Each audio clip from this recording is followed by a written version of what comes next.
یہ صورت ہے سورہ نمل، مکی صورت ہے۔ اعوذ باللہ من الشیطان الرجیم، بسم اللہ الرحمن الرحیم۔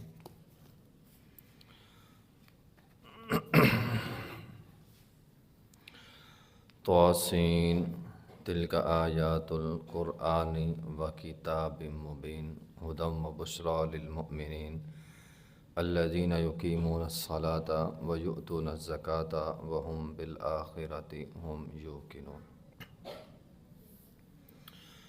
مکی صورت ہے اور اس صورت میں نمل چیونٹی کو کہتے ہیں۔ تو اس صورت میں سلیمان علیہ السلام کا تذکرہ ہے، اور پھر وہ ہدہد کا واقعہ، پھر چونٹی کا واقعہ۔ تو اسی بنا پر اس صورت کا نام جو ہے وہ نمل رکھا گیا ہے۔ یہ تلک آیات القرآن، یہ قرآن نشانی ہے اور واضح کتاب ہے، اس میں ہدایت ہے اور مومنین کے لیے خوشخبری ہے۔ مومن وہ ہوتے ہیں جو نماز پڑھتے ہیں اور زکوٰۃ ادا کرتے ہیں اور آخرت پر یقین رکھتے ہیں۔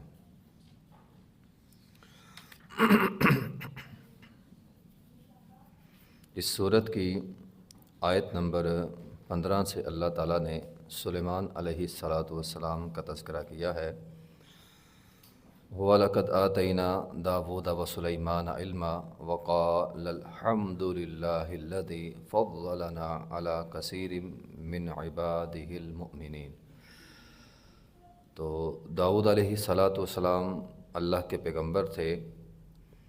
موسیٰ علیہ السلام کی قوم نے جب بیت المقدس فتح نہیں کیا تو 40 سال میدان طی میں رہے۔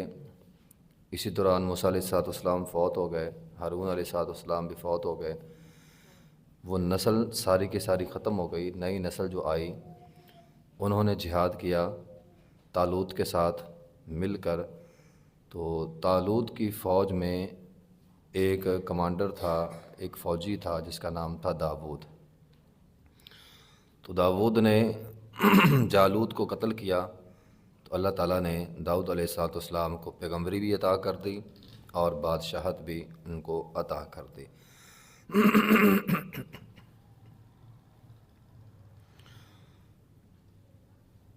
ان کے آگے بیٹے تھے۔ داؤد کی شادی طالوت کی بیٹی سے ہوئی، اور پھر اللہ تعالیٰ نے ان کو ایک بیٹا دیا، سلیمان علیہ السلام اللہ تعالیٰ کے پیغمبر تھے، اور یہ وہ واحد پیغمبر ہیں جن کو اللہ تعالیٰ نے ایسی بادشاہت دی جو کسی اور کو عطا نہیں کی۔ وقال الحمد للہ الذی فضلنا علی کثیر من عبادہ المؤمنین۔ تو اللہ تعالیٰ نے سلیمان علیہ السلام کو جہان والوں میں سے فضیلت عطا فرمائی۔ وورث سلیمان داؤد، سلیمان علیہ السلام داؤد علیہ السلام کے وارث بنے۔ تو یہاں وراثت سے مراد علم ہے، چونکہ انبیاء کی وراثت مال نہیں ہوتا۔ تو علم، نبوت، ان دونوں چیزوں کے وارث سلیمان علیہ السلام بنے۔ داؤد علیہ السلام کے ساتھ پرندے مل کر زبور پڑھتے تھے، پہاڑ بھی زبور پڑھتے تھے، لیکن سلیمان علیہ السلام کو اللہ تعالیٰ نے ان سے بڑھ کر معجزات عطا فرمائے کہ وقال یا ایھا الناس علمنا منطق الطیر۔ تو یہ ان کا ایک بہت بڑا معجزہ تھا کہ وہ پرندوں کی بولیاں سمجھ لیتے تھے۔ دیکھیں، ہم انسان ہیں اور انسان آپس میں ایک دوسرے کی بولی سمجھ لیتے ہیں، ٹھیک ہے۔ پرندے جو ہیں، ہم پرندوں کی بولیاں نہیں سمجھتے، ہم تو آپس میں ایک دوسرے کے اشارے بھی سمجھ لیتے ہیں، ایک دوسرے کو بات سمجھا ہی لیتے ہیں۔ جو چیز انسانوں میں ہوتی ہے اسی طرح جانوروں کے اندر، پرندوں کے اندر بھی بولیاں ہوتی ہیں۔ پرندے بھی بولتے ہیں، اپنے ہم جنس کسی پرندے کو اس نے بلانا ہو، اپنے بچوں کو بلانا ہو، ان کی ماں ہوتی ہے تو بچوں کو دانہ ڈالنا ہے، ان کو بلانا ہے، ان کو مخاطب کرنا ہے، اور اللہ تعالیٰ کی تسبیحات کرنی ہے۔ یہ ساری چیزیں پرندوں کے اندر بھی ہوتی ہیں، ہم تو سمجھ نہیں پاتے۔ آج تک دنیا کی کوئی طاقت پرندوں کی بولیوں کو سمجھ نہیں پائی۔ اللہ تعالیٰ نے یہ معجزہ سلیمان علیہ السلام کو دیا کہ وہ پرندوں کی بولیاں جو ہے وہ سمجھتے تھے۔ وَأُوتِينَا مِن كُلِّ شَيْءٍ، نہ صرف پرندوں کی بولیاں سمجھتے تھے بلکہ اللہ تعالیٰ نے سلیمان علیہ السلام کو سب کچھ جو ہے وہ عطا کیا ہوا تھا۔ کل شیء کے اندر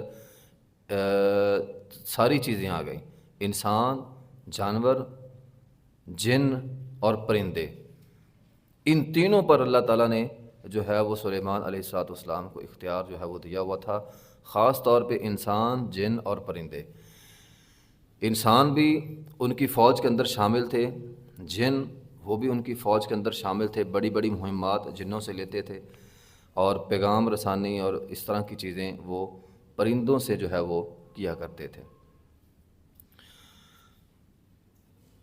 وَحُشِرَ لِسُلَيْمَانُ جُنُودُهُ مِنَ الْجِنِّ وَالْإِنسِ وَالطَّيْرِ فَهُمْ يُوزَعُونَ، تو وہ جنوں کے اور انسانوں کے اور پرندوں کے لشکر اپنے ساتھ رکھتے تھے۔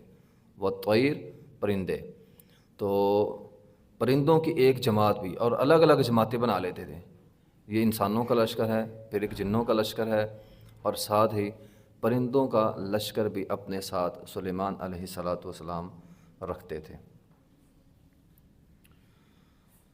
حتیٰ اذا اتوا علی وادی النمل، ایک دفعہ کچھ یوں ہوا کہ وہ اپنے لشکر کے ساتھ جا رہے تھے، ایک وادی تھی چیونٹیوں کی، تو اس سے پتہ یہ چلا چیونٹی بستی بنا کر رہتی ہے۔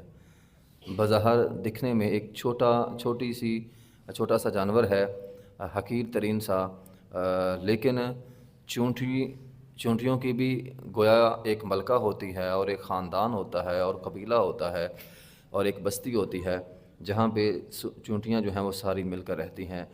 پھر چیونٹی اب دانہ دنکا چگتی ہے اور اس کو اپنی بل کے اندر لے جاتی ہے، اور سائنسدان نے تحقیق کی ہے کہ چیونٹی اس دانے کو کاٹ دیتی ہے۔ وہ کاٹتی اس لیے ہے کہ کہیں یہ دانہ دوبارہ زمین کے اندر دوبارہ نہ اگ جائے، تو اس لیے ذخیرہ اندوزی جو ہے وہ چیونٹیاں کرتی ہیں، اور اسی سے انسانوں نے ذخیرہ اندوزی کرنی جو ہے وہ سیکھی ہے۔ کسی بھی اناج کو محفوظ رکھنا، خوراک کو محفوظ رکھنا، یہ چیز ہمیں چیونٹیوں نے سکھائی ہے۔ انسانوں نے جانوروں سے، پرندوں سے بہت کچھ سیکھا ہے، تو چیونٹیوں سے انسان نے اپنا یہ نظام جو ہے وہ سیکھا ہے کہ اناج کو اور اس طرح کی چیزوں کو محفوظ کیسے رکھا جا سکتا ہے۔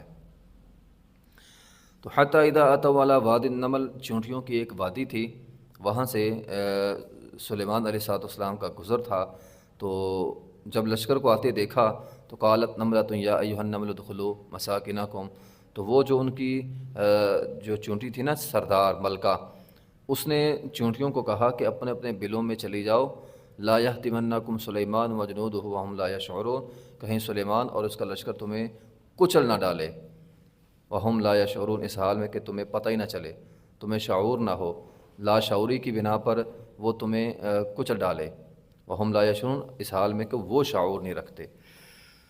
تو اس میں بہت ساری باتیں ہیں جو ہمارے سمجھنے والی ہیں۔ مثال کے طور پر دیکھیں، ایک چیونٹی کا تذکرہ اللہ نے قرآن میں کیوں کیا؟ کیونکہ چیونٹی کے اندر خیر خواہی کا جذبہ تھا، تو جس کے اندر خیر خواہی کا جذبہ ہو، اللہ کو یہ جذبہ اتنا پسند آتا ہے کہ اللہ نے، دیکھیں ہم تو انسان ہیں، ہم خیر خواہی کریں تو اللہ تو بہت زیادہ خوش ہوگا۔ ایک چیونٹی خیر خواہی کر رہی ہے، اللہ اتنا خوش ہوا کہ اللہ نے اس کا ذکر قرآن میں کر دیا، اب قرآن بھی ہمیشہ رہے گا، اس چیونٹی کا تذکرہ بھی ہمیشہ رہے گا۔ تو یہ بہت بڑی فضیلت ہے کہ ہمیں انسانوں کو بھی دوسروں کی خیر خواہی کرنی چاہیے۔ اگر کسی کا کوئی نقصان ہونے لگا ہے تو ہمیں پتہ چل جائے تو ہماری ذمہ داری ہے ہم خیر خواہی کرتے ہوئے اسے اس کے نقصان سے جو ہے وہ آگاہ کریں۔ تو ایک تو یہ بات ہے۔ دوسری بات یہ ہے کہ چیونٹی جانتی تھی کہ اس نے یہ نہیں کہا کہ وہ جان بوجھ کے تمہیں روندے گا، وہم لا یشعرون، اسے پتہ نہیں چلے گا، تو لا شعوری کی بنا پر سلیمان کا لشکر تمہیں جو ہے وہ روند سکتا ہے۔ اب سلیمان علیہ السلام چونٹیوں کی بولیاں بھی جانتے تھے، اللہ تعالیٰ نے ان کو چونٹی کی بولی سمجھنے کا بھی ہنر جو ہے وہ عطا کیا ہوا تھا۔ آج تک دنیا چونٹی کی زبان نہیں سمجھ پائی، لیکن سلیمان علیہ السلام سمجھ لیتے تھے۔ تو فتبسم ضاحکا من قولها، تو چونٹی کی بات سن کر سلیمان علیہ السلام مسکرا دیے۔ وقال رب اوزعنی ان اشکر نعمتک التی انعمت علی وعلی والدی وان اعمل صالحا ترضاہ وادخلنی برحمتک فی عبادک الصالحین۔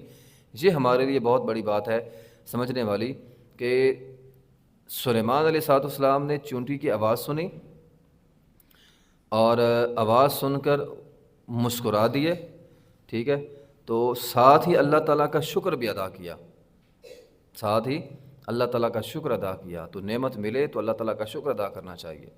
تو یہ نعمت تھی نا ان کے پاس کہ وہ چونٹیوں کی بولیاں سمجھ لیتے تھے، تو اس نعمت پر انہوں نے کیا کیا؟ اللہ تعالیٰ کا فوراً شکر ادا کیا۔ تو اللہ کوئی بھی نعمت دے تو انسان یہ نہ کہے یہ میری محنت ہے، نہیں، یہ اللہ تعالیٰ نے عطا کردہ ہے۔ تو نعمتیں اللہ تعالیٰ کی طرف سے انسان کو ملتی ہیں، تو یہ اللہ تعالیٰ نے جو ہے وہ نعمت عطا فرمائی تھی سلیمان علیہ السلام کو۔ اسی طرح ایک حدیث میں آتا ہے کہ سلیمان علیہ السلام ایک دفعہ بارش نہیں ہو رہی تھی، تو دعائے استسقاء کے لیے، اگرچہ ہوائیں ان کے کنٹرول میں تھیں لیکن بارش ان کے کنٹرول میں نہیں تھی، بارشیں نہیں ہو رہی تھیں، تو دعائے استسقاء کے لیے باہر اپنے لوگوں کو لے کر جا رہے تھے۔ تو راستے میں انہوں نے دیکھا ایک چونٹی اپنے ہاتھ پھیلا کر اللہ تعالیٰ سے جو ہے وہ دعا کر رہی تھی، اور وہ چونٹی یہ کہہ رہی تھی کہ اپنے پاؤں اس نے اوپر اٹھائے ہوئے تھے اور وہ یہ دعا کر رہی تھی، اے اللہ میں بھی تیری مخلوق ہوں، اگر تو نے کھانے پینے کو نہ دیا تو ہم کیسے زندہ رہیں گے؟ یہاں تو اے اللہ ہمیں کھانا دے یا ہمیں مار دے۔ تو چونٹی نے جب یہ بات کہی، سلیمان علیہ السلام نے چونٹی کی دعا سنی اور سن کر لوگوں سے کہا کہ تمام لوگ اپنے اپنے گھروں میں چلے جاؤ، اللہ تعالیٰ نے تمہارا کام ایک چونٹی کے ذریعے پورا کر دیا۔ یعنی چونٹی نے، ہم بھی دعا کرنے جا رہے تھے لیکن چونٹی نے دعا کر دی، اب انشاءاللہ جو ہے وہ بارش ضرور ہوگی۔ اس کے بعد جو ہے وہ بارش ہوئی۔ تو اس میں ایک تو یہ ہے کہ سلیمان علیہ السلام نے چونٹی کی آواز سنی اور وہ چونٹی کی آواز سن لیتے تھے۔ دوسرا جو ہمارے لیے سبق ہے وہ یہ ہے کہ دیکھیں بارشیں کیوں نہیں ہوتیں؟ جب انسان کے گناہ حد سے بڑھ جائیں اللہ تعالیٰ بارشیں جو ہیں وہ روک لیتا ہے۔ جب ناپ تول میں کمی حد سے بڑھ جائے اللہ تعالیٰ جو ہے وہ بارشیں روک لیتا ہے۔ تو بارشیں رک جاتی ہیں انسان کا فساد فی الارض کرنے کی وجہ سے۔ زمین کے اوپر جب انسان اللہ تعالیٰ کی نافرمانی کرتا ہے اللہ بارش روک لیتا ہے۔ تو اے انسان تجھے غور کرنا چاہیے، تیری نافرمانی بارش رکی اور ساتھ جانوروں کو بھی سزا ہے، حشرات الارض کو بھی سزا ہے، انہیں بھی بارش کی ضرورت ہوتی ہے۔ تو اس لیے انسان کو جو ہے نا وہ جرائم نہیں کرنے چاہیے۔ تو اس میں ایک ہمارے لیے اور سبق ہے کہ جب ہم راستے میں چل رہے ہوں تو راستے کا خیال رکھنا چاہیے۔ اب سلیمان علیہ السلام نے بات سنی، لشکر جا رہا ہے، اور جو ہے وہ چونٹی کی آواز سنی کہ اس نے اپنے لوگوں کو کہا، اپنے جو ہے وہ قبیلے والوں کو کہا کہ اپنے اپنے بلوں میں داخل ہو جاؤ۔ تو اس سے ہمیں سبق یہ ملتا ہے کہ جب ہم راستے میں چل رہے ہوں، یہ چونٹیاں ہیں، چھوٹے چھوٹے جانور ہیں، ان کو پاؤں کے اندر کچلنا نہیں چاہیے، یہ راستے کے حقوق میں شامل ہے۔ بلکہ وہ جو حدیث ہے نبی علیہ السلام کی کہ آپ علیہ السلام نے فرمایا میں نے معراج کی رات ایک بندے کو جنت میں چلتا پھرتا دیکھا، میں نے کہا یہ بندہ کون ہے؟ تو مجھے بتلایا کہ یہ وہ انسان ہے جو راستے میں چل رہا تھا اور راستے میں ایک خاردار جھاڑی پڑی تھی، اس نے اس کو اٹھایا اور ایک سائڈ پہ رکھ دیا، اللہ کو ادا اتنی پسند آئی کہ اللہ نے اسے جنت دے دی۔ تو جب ہم راستے میں چل رہے ہوں تو راستے میں چلتے چلتے کسی کو نقصان پہنچانا، جانوروں کو یا اسی طرح حشرات الارض کو یا کسی کو مارنا، یا اسی طرح راستے میں کوئی ایسی چیز پھینک دینا جس سے دوسروں کا جو ہے وہ نقصان ہو، تو یہ غلط ہے۔ بلکہ راستے میں چلنے کا حقوق یہ ہے کہ اگر کوئی اس طرح ٹہنی کوئی بھی چیز جس سے آنے جانے والوں کو نقصان ہو سکتا ہے اس کو اٹھا کے ایک سائڈ پہ رکھنا، یہ جو ہے وہ بہت بڑی نیکی ہے۔ آگے بات ہو رہی ہے وَتَفَقَّدَ الطَّيْرَ فَقَالَ مَا لِيَ لَا أَرَى الْهُدْهُدَ، ہدہد کی۔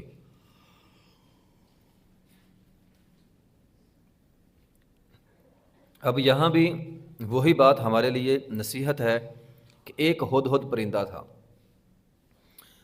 جس نے سلیمان علیہ السلام کو آ کر اطلاع کی کہ ایک ملکہ ہے جو مشرکہ ہے، ایک عورت جو بادشاہ بھی ہے اور مشرک بھی ہے۔ یہ اطلاع ہدہد نے سلیمان کو کی اور اللہ نے اس کا ذکر بھی قرآن میں کر دیا۔ اب قرآن بھی ہمیشہ رہے گا، ہدہد کا تذکرہ بھی ہمیشہ رہے گا۔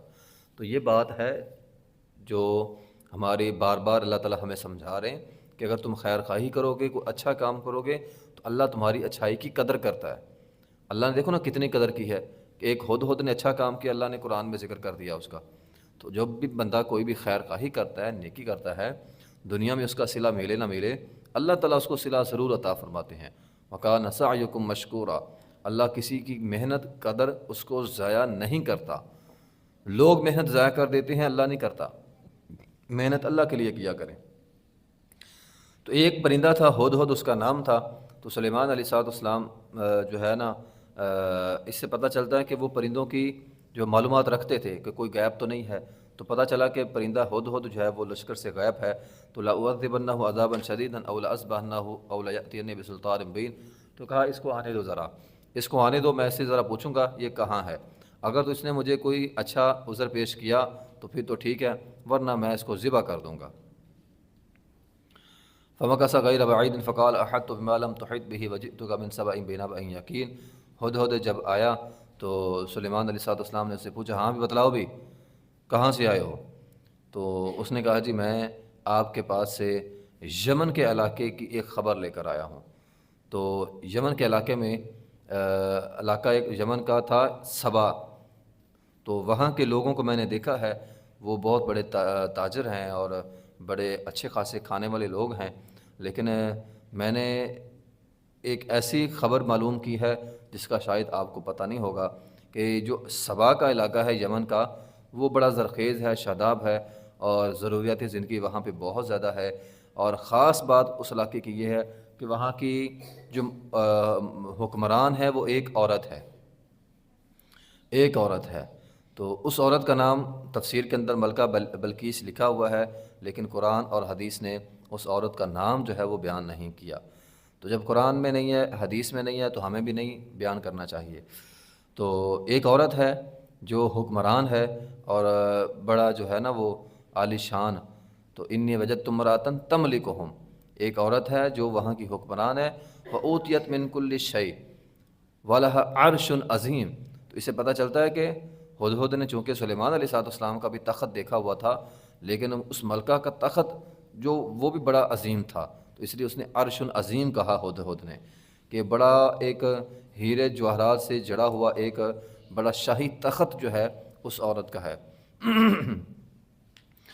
اور پھر اس سے بھی آگے حیران کن بات یہ ہے کہ وجدتھا وقومھا یسجدون للشمس من دون اللہ، میں نے دیکھا کہ وہ اور اس کی قوم اللہ کے علاوہ سورج کی پوجا کر رہے ہیں، سورج کے سامنے سجدہ کر رہے ہیں۔ وَزَيَّنَهُمُ الشَّيْطَانُ أَعْمَالَهُمْ، تو فَصَدَّهُمْ عَنِ السَّبِيلِ فَهُمْ لَا يَهْتَدُونَ، تو میں نے ان کا شرک دیکھا۔ وہ قوم سورج پرست قوم تھی، آخرت کی منکر تھی۔ تو یہ سبا کے لوگ جو ہیں، یہ جو ہیں وہ اللہ کو نہیں مانتے تھے اور سورج کی جو ہے وہ عبادت کرتے تھے، اور انہوں نے اپنی جو ہے وہ حکمران ایک عورت کو بنایا ہوا تھا۔ تو وہ عورت مشرک تھی لیکن سمجھدار خاتون تھی۔ وہ عورت مشرک ہونے کے ساتھ ساتھ سمجھدار بھی تھی۔ بعض لوگ ہوتے تو مشرک ہیں لیکن عقلی اعتبار سے تھوڑے سمجھدار بھی ہوتے ہیں، بات کو سمجھنے والے ہوتے ہیں، اسی بنا پر آگے چل کر وہ عورت جو ہے وہ مسلمان بھی سلیمان علیہ السلام پر ایمان بھی لے آئی تھی۔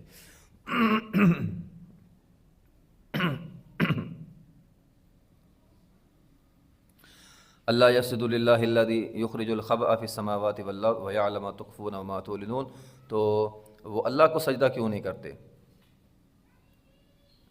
حالانکہ اللہ تعالیٰ ایک زمین سے یخرج الخبء فی السماوات والارض، اللہ تعالیٰ تو ان چیزوں کو نکالتا ہے جو زمین میں پوشیدہ ہیں۔ ویعلم ما تخفون وما تعلنون، اللہ ظاہر کو جانتا ہے، مخفی کو جانتا ہے۔ اللہ لا الہ الا هو رب العرش العظیم، اصل میں الہ تو اللہ ہے جو عرش عظیم کا مالک ہے۔ قال سدنظر اصدقت ام کنت من الکاذبین، اب سلیمان علیہ السلام نے یہ نہیں کیا کہ اس کی بات سن کر فوراً ایکشن لیا، کہا میں پہلے تحقیق کروں گا۔ تو تحقیق کرنی چاہیے بات کی۔ اگر کوئی خبر آپ کو ملتی ہے، کوئی بھی انسان آپ کو بچہ آ کر خبر دیتا ہے، تو خبر سن کر فوراً ایکشن نہ لیں بلکہ اس کی تحقیق کریں۔ تو کہا میں دیکھوں گا کہ آیا تو سچ بول رہا ہے یا تو جھوٹوں میں سے ہے۔ اچھا ایسا کر، تو اذهب بکتابی ھذا فالقہ الیہم، تو ایسا کر میرا یہ خط جو ہے وہ لے جا، میں ایک خط لکھ دیتا ہوں اور یہ خط جو ہے وہ وہاں پہ ڈال دینا۔ ثم تول عنہم فانظر ماذا یرجعون، اور تو ایک طرف ہو کے کھڑے ہو جانا اور دیکھنا کہ وہ کیا اس کے خط کے بعد وہ کیا کرتے ہیں، کس چیز کی طرف وہ پلٹے ہیں، کیا وہ فیصلہ کرتے ہیں۔ قالت یا ایھا الملأ انی القی الی کتاب کریم۔ اب ہدہد جو ہے نا، وہ چونکہ پیغام رسانی کرتا تھا، تو پیغام رسانی کرنا اس کا یہ کام تھا، تو یعنی ہدہد کو خط پکڑا دیا گیا۔ اب وہ پرندہ تھا، پرندے نے سفیر کا کام کیا، اس نے وہ خط لیا اور خط جا کر ملکہ سبا کے سامنے جو ہے وہ رکھ دیا۔ رکھنے کے بعد وہ ایک طرف چلا گیا اور اس نے دیکھا کہ یہ اب کیا فیصلہ کرتے ہیں۔ اب جب خط دیا جا کر ہدہد نے، قالت یا ایھا الملأ انی القی الی کتاب کریم، اب وہ بڑی سمجھدار خاتون تھی، وہ حیران ہو گئی اور اس نے اپنے سرداروں کو جو ہے وہ جمع کیا سب کو۔ تو سب کو جمع کرنے کے بعد اس نے کہا بھی یہ دیکھو بھی یہ کیا چیز ہے، ایک پرندہ اور ایک خط لے کر آیا ہے۔ تو اس سے پتہ یہ چلتا ہے کہ یہ کوئی معمولی بادشاہ نہیں ہے، بڑے عظیم بادشاہ کی طرف سے خط آیا ہے، اس کو اگنور نہیں کیا جا سکتا، اس پر غور کرنا چاہیے ہمیں۔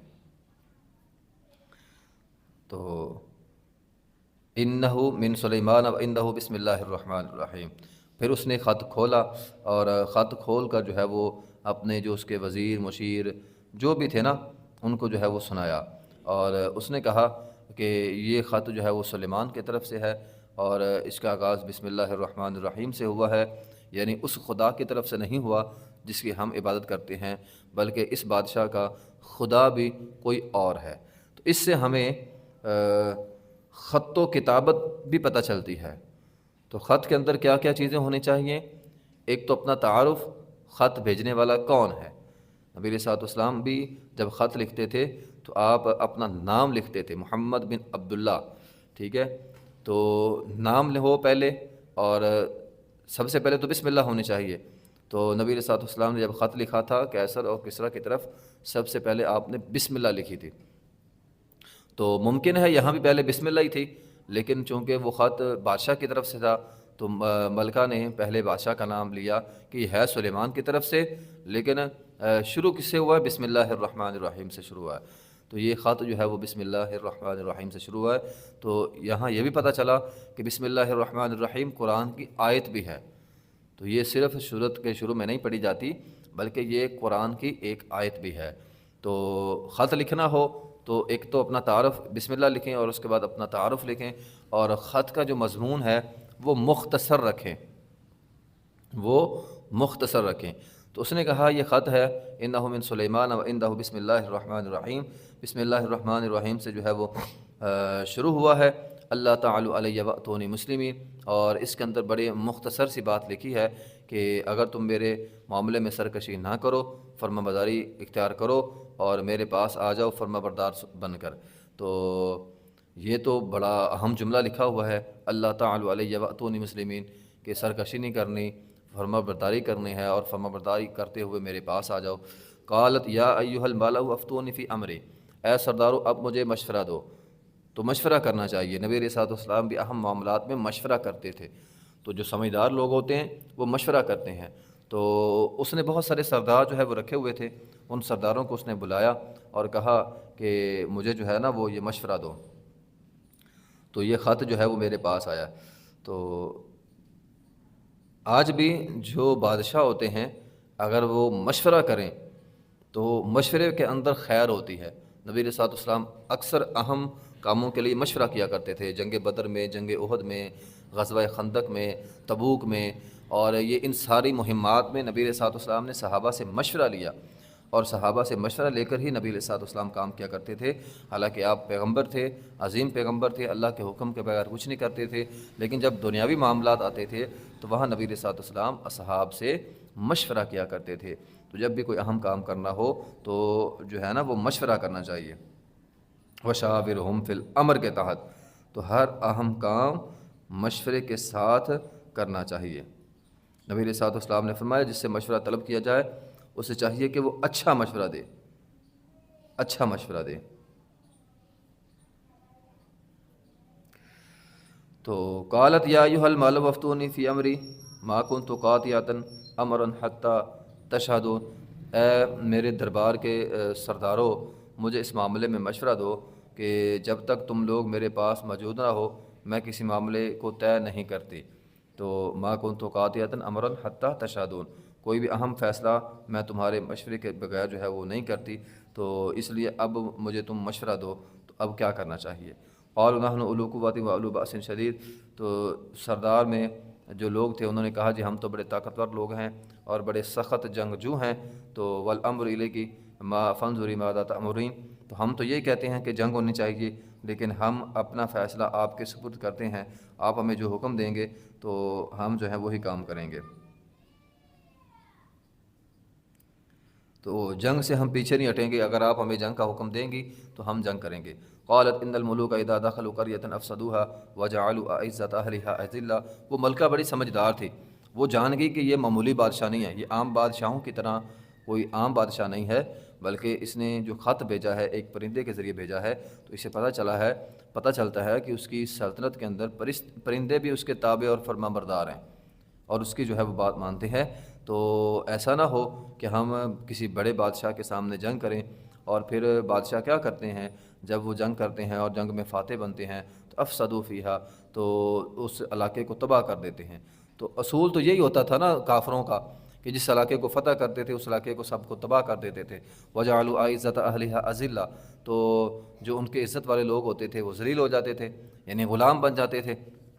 تو وکذالک یفعلون، تو بادشاہ ایسا ہی کیا کرتے ہیں، اس لیے ہم کوئی سخت فیصلہ میں کرنے کے موڈ میں نہیں ہوں۔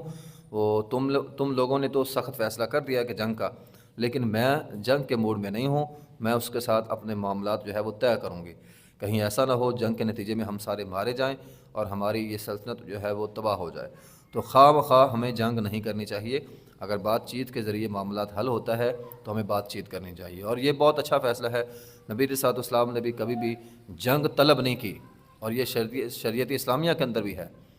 مشرکین مکہ نے صلح حدیبیہ کے موقع پر صلح پیش کی، آپ نے فوراً جو ہے وہ صلح قبول کی۔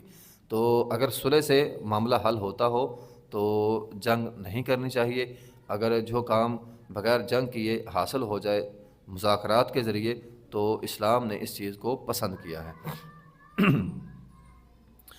اس نے کہا میں ایک وفد بھیجوں گی اور اس کے اندر جو ہے وہ تحفے ہوں گے، تو امید ہے ہم دیکھتے ہیں کہ وہ ان تحفوں کے ساتھ کیا کرتے ہیں۔ اب درمیان کی بات ساری ہمیں سمجھ آ رہی ہے کہ وہ بڑے قیمتی تحفے تھے، قیمتی لے کر سلیمان علیہ السلام کے پاس آئے۔ فلما جاء سلیمان قال تمدوننی بمال فما آتانی اللہ خیرا مما آتاکم، جو اس نے تحفے اپنے اعتبار سے بھیجے تھے، اسے کیا پتہ تھا کہ وہ بادشاہ تو بہت عظیم بادشاہ ہے، اس کی تو پرندے اور جنات اور ساری چیزیں اس کی بات مانتی ہیں۔ تو جب وہ دنیا کا مال سلیمان علیہ السلام کے پاس پہنچا تو سلیمان علیہ السلام نے کہا بھی تم مجھے تحفے کا لالچ دیتے ہو، تم دیکھ نہیں رہے اللہ نے اس تحفوں سے کہیں زیادہ مجھے دے رکھا ہے، مجھے تمہارے تحفوں کی کوئی ضرورت نہیں ہے، تمہارے تحفے تمہیں قبول، مجھے تمہارے تحفے نہیں چاہیے، مجھے یہ چاہیے کہ تم غیر اللہ کی عبادت چھوڑ کر اللہ کے تابع اور فرمانبردار ہو جاؤ۔ ارجع الیہم فلنأتینہم بجنود لا قبل لہم بہا ولنخرجنہم منہا اذلۃ وہم صاغرون، جاؤ واپس چلے جاؤ اور جا کر بات سمجھا دو، اگر اطاعت نہ کی تو ہم ایسے لشکر کے ساتھ تم پر چڑھائی کریں گے جس کا مقابلہ کرنے کی تمہارے اندر طاقت نہیں ہوگی، اور ہم تمہیں وہاں سے ذلیل کر کے جو ہے وہ نکالیں گے۔ اب یہ لوگ وفد جو تھا نا، یہ جو تحفے لایا تھا، یہ سلیمان علیہ السلام کا یہ پیغام لے کر کہ اگر اطاعت اور فرما برداری نہ کی تو سلیمان علیہ السلام ایک بڑا لشکر لے کر آئیں گے، یہ پیغام لے کر ملکہ کے پاس چلے گئے۔ اب ملکہ سمجھدار عورت تھی، اس نے جو ہے نا وہ کہا کہ چلو ٹھیک ہے، میں اب یہ کرتی ہوں کہ میں خود جاتی ہوں، میں اپنا معاملہ خود جا کر سلجھا لیتی ہوں، وہاں جا کر بات چیت کرتی ہوں۔ تو ملکہ جو ہے وہاں سے نکلی اپنے لاؤ لشکر کے ساتھ، جو ہے وہ صلح کی نیت سے، جنگ کی نیت سے نہیں، صلح کی نیت سے۔ تو اس نے اپنے آنے کی خبر جو ہے وہ سلیمان علیہ السلام کو دے دی۔ تو جب سلیمان علیہ السلام کو اس کے آنے کی خبر ہوئی تو قال یا ایھا الملأ ایکم یأتینی بعرشھا قبل ان یأتونی مسلمین، تو سلیمان علیہ السلام نے بھی اس ملکہ کو حیران کرنا چاہا اور اللہ تعالیٰ کی قدرت دکھانی چاہیے۔ دیکھیں یہ بہت اہم بات ہے، ہمارے ہاں پیسہ، دولت، یہ ساری چیزیں برے کاموں پہ لگتی ہیں، جبکہ اسلامی نقطہ نظر سے یہ بات بڑی اہم ہے کہ اگر اللہ تعالیٰ نے کسی کو دولت دی ہے، پیسہ دیا ہے، تو اسے دین کے کام پر خرچ کرنا چاہیے۔ جس طرح یہ آج کل تراویح ہو رہی ہے، ڈاکٹر صفی الکرام تراویح پڑھاتے ہیں بڑے بڑے کیمرے لگا کر، اس پر لوگ بڑی تنقید کرتے ہیں۔ تو یہ تنقید نہیں ہے، یہ اچھی چیز ہے۔ آج تک لوگ موبائلوں میں یہ گانا اور یہ میوزک اور اس طرح کی فضول چیزیں، بے حیا چیزیں دیکھتے ہیں۔ اس نے تو ایک اچھا کام کیا کہ اس نے جو ہے وہ سوشل میڈیا پہ قرآن اتنا جاری کرا دیا ہے کہ ہر بندے کے ہاتھ میں اب جو ہے وہ بندہ وہ قرآن سنتا ہے۔ تو اگر اللہ تعالیٰ نے کسی کو طاقت دی ہے تو یہ ہمیشہ مفلسی کی زندگی یہ اچھی نہیں ہوتی۔ اگر اللہ تعالیٰ نے کسی کو طاقت دی ہے تو اسے دین کا کام اوپر والے اچھے معیار کے ساتھ کرنا چاہیے، ہائی لیول کا کرنا چاہیے، دنیا والوں کو دکھانا چاہیے کہ دین کے اندر بھی عزت ہے۔ دین صرف مفلسی نہیں سکھاتا کہ آدھی روٹی کھاؤ اور بس ٹھیک ہے، نہیں، اگر اللہ تعالیٰ نے دیا ہے تو انسان کو دینی لحاظ سے اپنا قد کاٹ جو ہے وہ اونچا رکھنا چاہیے، دین کی عزت کے لیے، دین کے احترام کے لیے۔ تو اب دیکھیں سلیمان علیہ السلام نے یہی کام کیا۔ تو میں نے ایک لیکچر سنا تھا ڈاکٹر ذاکر نائک کا، اس سے کسی نے سوال کیا کہ آپ کے پاس بڑے جدید کیمرے ہیں، تو انہوں نے اس وقت بتایا تھا میرے پاس جو ہے وہ 9 کروڑ کا کیمرہ ہے، 9 کروڑ کا ایک کیمرہ۔ اور پھر ان سے وجہ پوچھی گئی کہ اتنے مہنگے کیمرے آپ نے کیوں خریدے ہوئے ہیں؟ تو انہوں نے کہا تھا اس لیے خریدے ہیں کہ میں دیکھتا ہوں کہ بڑی بڑی موویز جو ہوتی ہیں وہ بنتی ہیں اور بڑی ہائی کوالٹی کے کیمرے ہوتے ہیں، اور پیچھے ان کا مقصد یہ ہوتا ہے کہ اگر دنیا 20 سال 30 سال ترقی بھی کر جائے تو ہماری مووی کا رزلٹ جو ہے وہ اچھا ہے۔ آپ دیکھیں نا، آج سے 30 سال پہلے چھوٹے چھوٹے موبائل ہوتے تھے اور ویڈیوز بنتی تھی اور ان کے رزلٹ جو ہے وہ اچھے نہیں ہوتے تھے۔ اب ایچ ڈی اور جدید کیمرے جو ہیں وہ آگے ہیں، اب وہ پرانے زمانے کی ویڈیوز دیکھنے کو دل نہیں کرتا۔ لیکن اگر اس دور میں بھی کوئی اچھے کیمرے سے کوئی بھی چیز بنی تھی تو لوگ آج بھی اس کو دیکھتے ہیں۔ تو انہوں نے کہا میں 50 سال کا ٹارگٹ رکھے ہوئے ہوں کہ میں جو اپنی ویڈیوز بناؤں 50 سال بعد بھی میرے کیمرے اتنے جدید ہوں کہ لوگ 50 سال بعد 100 سال بعد بھی میری یہ بنائی ہوئی ویڈیو جو ہیں وہ دیکھیں۔ تو دین کے لیے ایسے کام انسان کو کرنے چاہیے اگر اللہ تعالیٰ نے کسی کو طاقت دی ہے۔ تو سلیمان علیہ السلام نے اس ملکہ کو حیران کرنا چاہا، تو اسی بنا پر اس نے کہا کہ اے سردارو، اب سلیمان علیہ السلام نے اپنے لوگوں کو مخاطب کیا اور کہا کون ہے جو اس کا عرش میرے پاس اٹھا کے لائے گا؟ تو ظاہری سی بات ہے یہ خطاب جنوں کو تھا، انسانوں کو تو نہیں تھا، انسان تو یہ کام کر ہی نہیں سکتے، ٹھیک ہے۔ وقال عفریت من الجن، چونکہ خطاب جنوں سے تھا تو عفریت نامی ایک جن تھا، اس نے کہا جی میں جو ہے نا وہ تخت اٹھا کے آپ کے پاس جو ہے وہ لے کر آؤں گا۔ کتنا ٹائم ہوگا کہ انا آتی کا بھی قبل ان تقوم من مقامک، وہ صبح سے لے کر دوپہر تک لوگوں کے درمیان بیٹھتے تھے۔ تو کہا جب تک آپ یہاں پہ بیٹھے ہوئے ہیں نا تو آپ کے اٹھنے سے پہلے میں جو ہے نا وہ تخت اٹھا کے آپ کے پاس جو ہے وہ لے کر آؤں گا۔ سلیمان علیہ السلام نے کہا نہیں، مجھے اس سے جلدی چاہیے۔ وَإِنِّي عَلَيْهِ لَقَوِيٌّ أَمِينٌ، اور اس عفریت جن نے کہا میں یقیناً امانت دار بھی ہوں۔ تو بہرحال اس سے پتہ چلتا ہے کہ سلیمان علیہ السلام نے کہا نہیں، مجھے اس سے زیادہ چاہیے۔ قال الذي عنده علم من الكتاب انا اتيك به قبل ان يرتد اليك طرفك، ایک بولا ان میں سے، اس نے کہا جی اس کے پاس کتاب کا علم تھا، اس نے کہا جی آپ آنکھ جھپکنے سے پہلے آپ کے پاس جو ہے وہ تخت موجود ہوگا۔ تو سب نے آنکھ جھپکی اور وہ تخت جو ہے وہ ان کے پاس موجود تھا۔ قال هذا من فضل ربی، قال فرمایا یہ میرے رب کا فضل ہے، وہ ہمیں آزماتا ہے کہ ہم شکر ادا کرتے ہیں یا کفر۔ آپ سلیمان علیہ السلام کے قصے میں بار بار یہ چیزیں دیکھیں گے کہ ہر موقع پہ، ہر نعمت پہ وہ اللہ تعالیٰ کا شکر ادا کر رہے ہیں۔ تو انسان جب شکر کرتا ہے، آپ دیکھیں نا، چونٹی کی آواز سنی شکر ادا کیا، ہدہد کی بات شکر ادا کیا، ٹھیک ہے. تو اب یہ اس سے بڑا معجزہ تھا کہ آنکھ جھپکنے کے برابر. اب یہ یمن کا علاقہ بہت دور ہے شام سے، ٹھیک ہے، ہزاروں کلومیٹر کا فاصلہ ہے.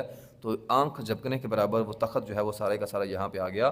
آج تک دنیا جو ہے وہ حیران ہے، آج تک دنیا حیران ہے کہ اتنی تیزی کے ساتھ ایک تخت اتنی دور کیسے جا سکتا ہے. لیکن اب اگر آج سے 100 سال پہلے، 150 سال پہلے یہ بات کی جائے تو یہ ایسا تو سوچا بھی نہیں جا سکتا تھا.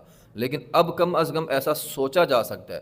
جس طرح یہ ہوائی جہاز ہیں اڑ کر چیزیں ایک جگہ سے دوسری جگہ پہنچا رہے ہیں، تو اب سوچا جا سکتا ہے کہ ایسے عن قریب کبھی نہ کبھی ممکن ہو سکتا ہے کہ اتنی سپیڈ سے جہاز آ جائیں گے اور اتنی تیزی سے چیزیں ہو جائیں گی کہ یہ ایسا ممکن ہے. پہلے تو آج سے 200 سال پہلے تو لوگ ایسے معجزات کا کافر بالکل کلی طور پر انکار کر دیتے تھے، ایسا ممکن ہی نہیں ہے. لیکن اب سائنس جتنے بھی قرآن کے اندر معجزات ہیں، وہ سائنس اس بات کو ثابت کر رہی ہے کہ یہ واقعی حقیقت میں ایسا ہوا ہے. اور انشاءاللہ قرب قیامت اللہ تعالیٰ سائنسی اعتبار سے دنیا والوں کو بتائے گا کہ کس طرح سلیمان علیہ السلام نے آنکھ جھپکنے کے برابر ایک تخت کو اٹھا کے اپنے پاس رکھا، اور کس طرح ہمارے پیغمبر محمد رسول اللہ صلی اللہ علیہ وسلم ایک رات آسمان دنیا کی سیر کر کے آئے. تو یہ سارے معجزات سائنسی اعتبار سے وہ لوگ بھی تسلیم کر لیں گے جو آپ علیہ السلام یا اللہ کی ذات پر ایمان نہیں رکھتے. تو دنیاوی اعتبار سے اللہ تعالیٰ یہ چیزیں قرب قیامت سے پہلے لوگوں کو ضرور بتائے گا. تو اب اس میں ایک بات ہے، یہ عفریت نامی جن ہے، وقال الذی عندہ علم من الکتاب، پہ لوگوں نے عجیب و غریب باتیں لکھی ہوئی ہیں. دیکھیں قرآن ہے، سادہ قرآن ہے، اس کو سادہ الفاظ میں ہی سمجھنا چاہیے. اس پر آ کر مفسرین عجیب و غریب واقعات لکھتے ہیں. وہ ایک ولی کی کرامت جو ہے وہ ظاہر کرتے ہیں. وہ ایک بندہ تھا، آصف اس کا نام تھا، اور جناب اس ولی نے جو ہے وہ اپنی کرامت کو ظاہر کیا. اس ولی کے پاس جو ہے وہ پتہ نہیں کون سا علم تھا، اس نے وہ علم پڑھا اور آنکھ جھپکنے کے برابر جو ہے وہ تخت جو ہے وہ اٹھا کر وہ لے آیا. دیکھیں قرآن میں یا حدیث میں ایسی کوئی بات نہیں ہے کہ اس تخت کو اٹھانے والا جو ہے وہ ایک ولی تھا. اس تخت کو اٹھانے والا ایک ولی تھا، نہ قرآن میں یہ بات ہے اور نہ ہی یہ بات جو ہے وہ حدیث کے اندر ہے. تو پھر کس نے یہ تخت اٹھایا؟ ہم قرآن کے الفاظ پہ ہی غور کرتے ہیں اور اس کو سمجھتے ہیں. قال الذی عندہ علم من الکتاب. اب دیکھیں یہ خطاب کن کو تھا؟ انسانوں کو تو نہیں تھا. اب انسان تو تخت اٹھا کے نہیں لا سکتے. جب یہ خطاب انسانوں کو تھا ہی نہیں تو ولی کیسے اپنی کرامت جو ہے وہ پیش کر سکتا ہے؟ یہ دراصل خطاب ہی جنوں کو تھا. تو اس میں پہلا احتمال یہ ہے کہ جنوں میں سے عفریت جن نے کہا تھا کہ آپ کے اٹھنے سے پہلے میں لے آؤں گا.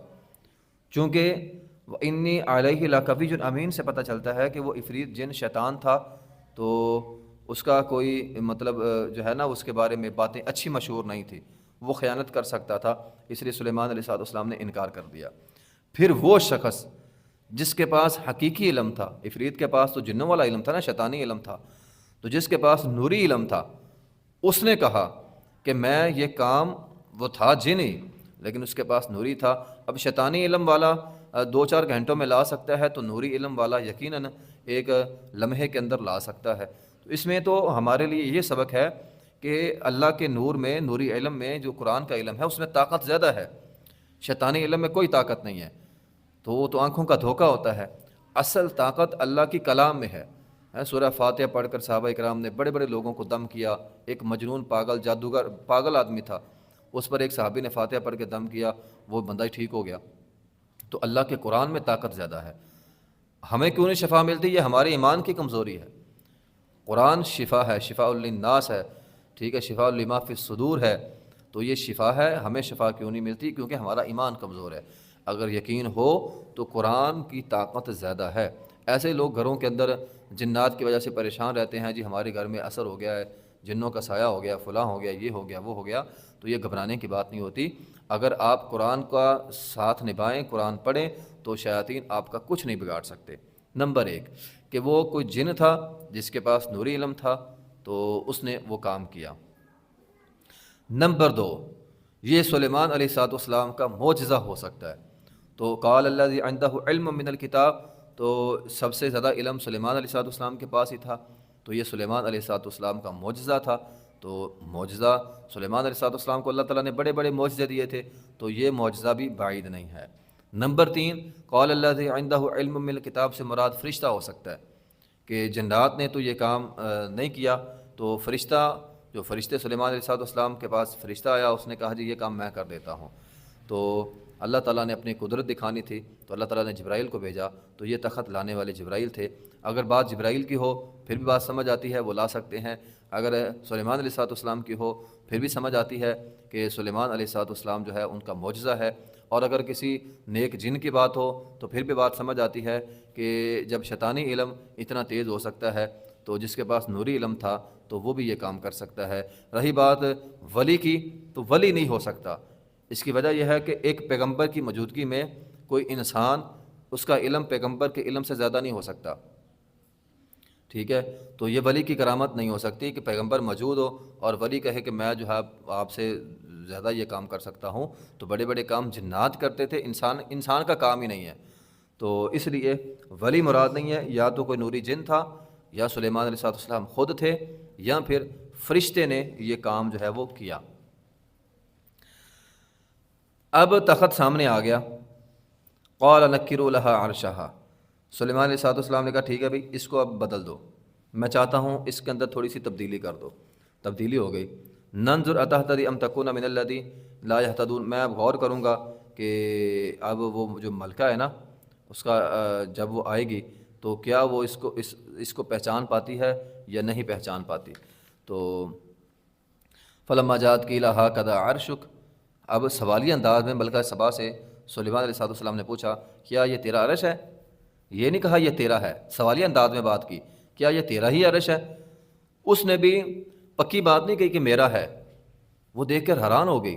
قالت کأنہ ہوا، وہ کہنا کہ گویا ہے تو وہی، تھوڑی سی تبدیلی تھی نا، تو یقین نہیں اسے آیا۔ اور ایک یہ بھی یقین نہیں آیا کہ اتنی جلدی میں اپنا عرش ادھر پیچھے چھوڑ کے آئی ہوں اور یہ یہاں پہ کیسے پہنچ گیا۔ وَأُوتِينَا الْعِلْمَ مِنْ قَبْلِهَا وَكُنَّا مُسْلِمِينَ، تو وہ جب اس نے یہ منظر دیکھا نا، اب پہلے آپ دیکھیں اس نے ہدہد کا واقعہ دیکھا، ہدہد اس کے پاس آیا تھا اور یہ خط پھینکا تھا، تو پھر جب اس نے یہ تخت کو سامنے دیکھا تو وہ فوراً ایمان لے آئی۔ اس نے کہا میں جو ہوں نا وہ فرما بردار ہی ہوں، ہم پہلے ہی یہ نیت کر کے آئے تھے کہ ہم نے فرما برداری کرنی ہے، اور یہ چیز دیکھ کر تو میں آپ پر ایمان لے آئی ہوں۔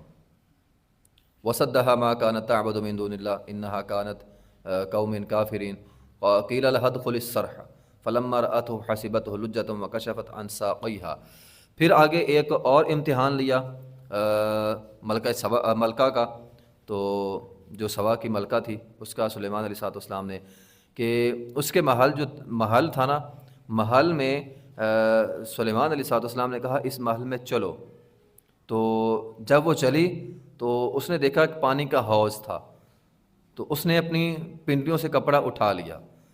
تو اس نے تو یہ سوچا کہ یہ پانی ہے، لیکن وہ پانی نہیں تھا، اِنَّهُ صَرْحٌ مُمَرَّدٌ مِّن قَوَارِيرَ تھا وہ، یعنی وہ شیشے کا ایک جو ہے نا فرش تھا، تو شیشے کا فرش تھا۔ تو اس نے یہ سمجھا یہ پانی ہے، لیکن وہ پانی نہیں تھا، وہ شیشہ ہی اس اعتبار سے جوڑا گیا تھا کہ لگ یہ رہا تھا یہ پانی ہے لیکن وہ تو شیشہ تھا۔ قالت رب انی ظلمت نفسی واسلمت مع سلیمان للہ رب العالمین، جب اس نے یہ بات دیکھی تو فوراً اقرار سے اس نے کہا کہ اے اللہ میں تجھ پر اور تیرے پیغمبر پر ایمان لے آتی ہوں۔ تو اس پر بھی اب مفسرین، بعض لوگوں نے بڑی عجیب و غریب جو ہیں وہ باتیں جو ہیں وہ لکھی ہوئی ہیں۔ وہ جی کسی نے کہا تھا کہ وہ جی جو ملکہ بلقیس ہے وہ انسان نہیں ہے، اور پتہ نہیں اس کی پنڈلیوں پہ بڑے بڑے بال ہیں، وہ جنات میں سے ہے، وہ یہ ہے وہ ہے۔ سلیمان علیہ السلام نے اس کی پنڈلی دیکھنی چاہی تھی کہ اس پہ بال ہے کہ نہیں ہے، تو اس کے لیے یہ سارے کام کیے گئے۔ یہ ساری جہالت ہے، یہ بنی اسرائیلی روایات ہیں، تو ایسی کوئی بات نہ قرآن کے اندر ہے نہ حدیث کے اندر ہے۔ تو جو بات نہ قرآن میں ہو نہ حدیث میں ہو وہ بات ہمیں نہ کرنی چاہیے، اور نہ ہی اس پر جو ہے وہ ایمان رکھنا چاہیے۔ تو ایسی کوئی بات نہیں تھی۔ سلیمان علیہ السلام اللہ کے پیغمبر ہیں، تو وہ کسی بھی غیر محرم کو دیکھنے کا سوچ بھی نہیں سکتے، ٹھیک ہے نا، ایک عامی آدمی، نیک آدمی، وہ بھی نہیں سوچ سکتا، تو پیغمبر کے بارے میں کیسے یہ بات کی جا سکتی ہے کہ انہوں نے ایسا ہیلا کیا ہو جس سے وہ کسی عورت کی پنڈلی کو جو ہے وہ دیکھنا چاہتے ہوں؟ تو ایسی کوئی بات نہیں ہے، یہ گویا پیغمبر پر، ایک نبی پر، ان کی سیرت پر ایک الزام ہے، تو ایسی بات نہیں کرنی چاہیے۔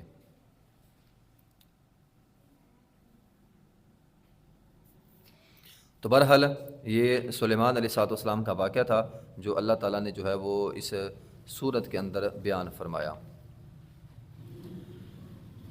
آگے 20واں پارہ ہے، آیت نمبر 60 سے، امن خلق السماوات والارض وانزل لكم من السماء ماء فانبتنا به حدائق ذات بهجة ما كان لكم ان تنبتوا شجرها أإله مع الله بل هم قوم يعدلون۔ تو اس میں یہ جو ابتدائی آیات ہیں 20ویں پارے کی، اس میں اللہ تعالیٰ نے اپنی قدرت کی نشانیاں جو ہیں وہ بیان کی ہیں۔ کون ہے جو زمین پیدا کرے، کون ہے جو آسمان پیدا کرے، کون ہے جو آسمان سے پانی اتارے؟ تو ظاہر سی بات ہے یہ ساری چیزیں، اس کا دعویٰ کوئی نہیں کر سکتا، کوئی غیر اللہ یہ دعویٰ نہیں کر سکتا میں آسمان بنا سکتا ہوں، میں زمین بنا سکتا ہوں، کوئی بھی غیر اللہ یہ دعویٰ ہی نہیں کر سکتا۔ الہ مع اللہ، کہ اللہ کے علاوہ کوئی اور الہ ہے؟ یقیناً اللہ کے علاوہ کوئی الہ نہیں ہے۔ امن جعل الارض قرارا، کون ہے جس نے زمین کو قرار بخشا؟ دیکھیں زمین ہلتی تھی پہلے، احادیث کے مطابق آیا ہے زمین ہلتی تھی، تو اللہ تعالیٰ نے اس میں پہاڑوں کو بطور میخیں ٹھوک دیا، اب اس زمین کو قرار ہے۔ اب ہماری سائنس یہ بات کہتی ہے، دیکھیں اللہ تعالیٰ کا کتنا بڑا معجزہ ہے، ہماری سائنس یہ بات کہتی ہے کہ ہماری زمین سورج کے گرد چکر لگا رہی ہے، خود بھی گھوم رہی ہے اور سورج کے گرد چکر بھی لگا رہی ہے، اور اس کی رفتار جو ہے وہ بہت تیز ہے۔ 66,600 میل فی گھنٹے کی رفتار سے ہماری زمین جو ہے وہ گردش کر رہی ہے۔ 66,000، ہم ادھر 1 کلومیٹر 1 منٹ میں، ایک گھنٹے میں جو ہے وہ ہم کتنا کر سکتے ہیں؟ اگر موٹر وے ہو تو 100 کلومیٹر کو تیز گاڑی کر لے گی، تو ہمارے ہاں تو 1 گھنٹے میں 100 کلومیٹر ہو سکتا ہے، لیکن زمین اتنی تیز گھوم رہی ہے کہ 66,600 میل، 66,600 میل فی گھنٹے کے اعتبار سے جو ہے وہ گردش کر رہی ہے، لیکن آج تک ہمیں معلوم نہیں ہوا، ہم دیکھیں آرام سے بیٹھے ہیں، ہمیں کبھی نہیں لگا زمین گھوم رہی ہے، ٹھیک ہے؟ تو وہ زمین اتنی تیزی سے گھوم رہی ہے، خود بھی گھومتی ہے، پھر سورج کے گرد بھی گھومتی ہے، لیکن امن جعل الارض قرارا، یہ کون ہے جس نے اس زمین کو قرار دیا ہوا ہے؟ ہمیں کبھی نہیں لگے گا کہ ہماری زمین جو ہے وہ گھوم رہی ہے، لیکن سائنس یہ کہتی ہے زمین جو ہے وہ ہماری گھومتی ہے۔ اور قرآن کے اندر بھی ہے کل فی فلک یسبحون، کائنات کے جتنے سیارے ہیں سارے ہی تیر رہے ہیں، سارے ہی گھوم رہے ہیں۔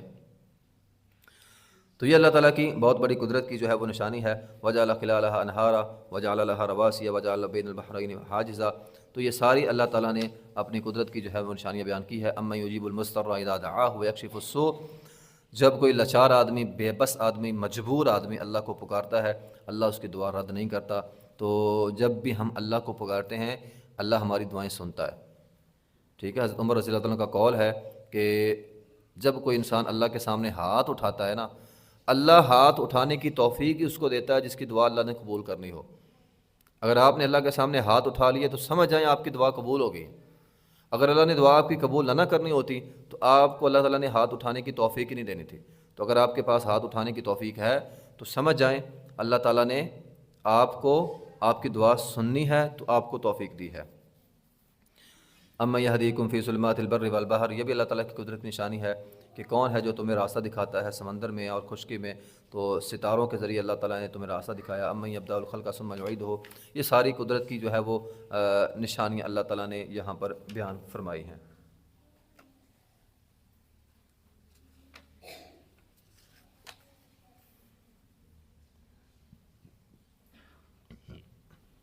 آگے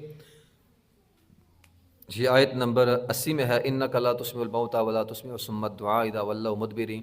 یہ شرک کے حوالے سے بڑی اہم آیت ہے، قبر پرستی کے حوالے سے بڑی اہم آیت ہے کہ اے پیغمبر آپ ان مردوں کو سنا نہیں سکتے۔ اب اللہ خود کہہ رہا ہے کہ آپ ان کو سنا نہیں سکتے، تو ہم قبر والے کے پاس جا کر کیسے اس سے دعا کر سکتے ہیں، کیسے اسے سنا سکتے ہیں؟ جب اللہ خود کہہ رہا ہے انک لا تسمع الموتیٰ، اے پیغمبر آپ بھی ان مردوں کو نہیں سنا سکتے، جب ہم ان مردوں کو نہیں سنا سکتے۔ کچھ لوگ کہتے ہیں جی وہ جی میدان بدر کے کنویں میں نبی علیہ الصلوۃ والسلام نے جو ہے وہ سنایا تھا عرب کے سرداروں کو جو مر گئے تھے، تو اس وقت نبی علیہ الصلوۃ والسلام نے انہیں کہا تھا کہ اے صحابہ یہ میری بات تم سے زیادہ سن رہے ہیں۔ بھئی وہ نبی علیہ الصلوۃ والسلام کا معجزہ تھا، اور پیچھے ہم پڑھ آئے ہیں معجزہ وقتی طور پر ہوتا ہے، ہمیشہ کے لیے نہیں ہوتا۔ تو جب اللہ چاہتا ہے معجزہ رونما ہوتا ہے اور اس کے بعد جو ہے وہ ختم ہو جاتا ہے، وہ ہمیشہ کے لیے نہیں ہوتا۔ تو وہ معجزانہ نبی علیہ الصلوۃ والسلام نے گفتگو کی تھی، استثنائی صورت تھی۔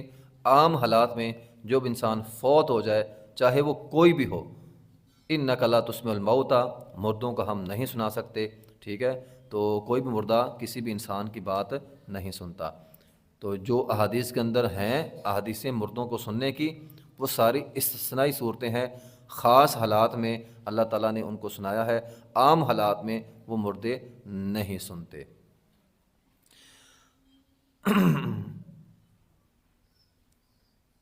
آگے آیت نمبر 82 ہے، وَإِذَا وَقَعَ الْقَوْلُ عَلَيْهِمْ أَخْرَجْنَا لَهُمْ دَابَّةً مِّنَ الْأَرْضِ، یہ قرب قیامت کی ایک نشانی ہے ابھی کہ دابۃ الارض نکلے گا۔ دابۃ الارض کیا ہوتا ہے؟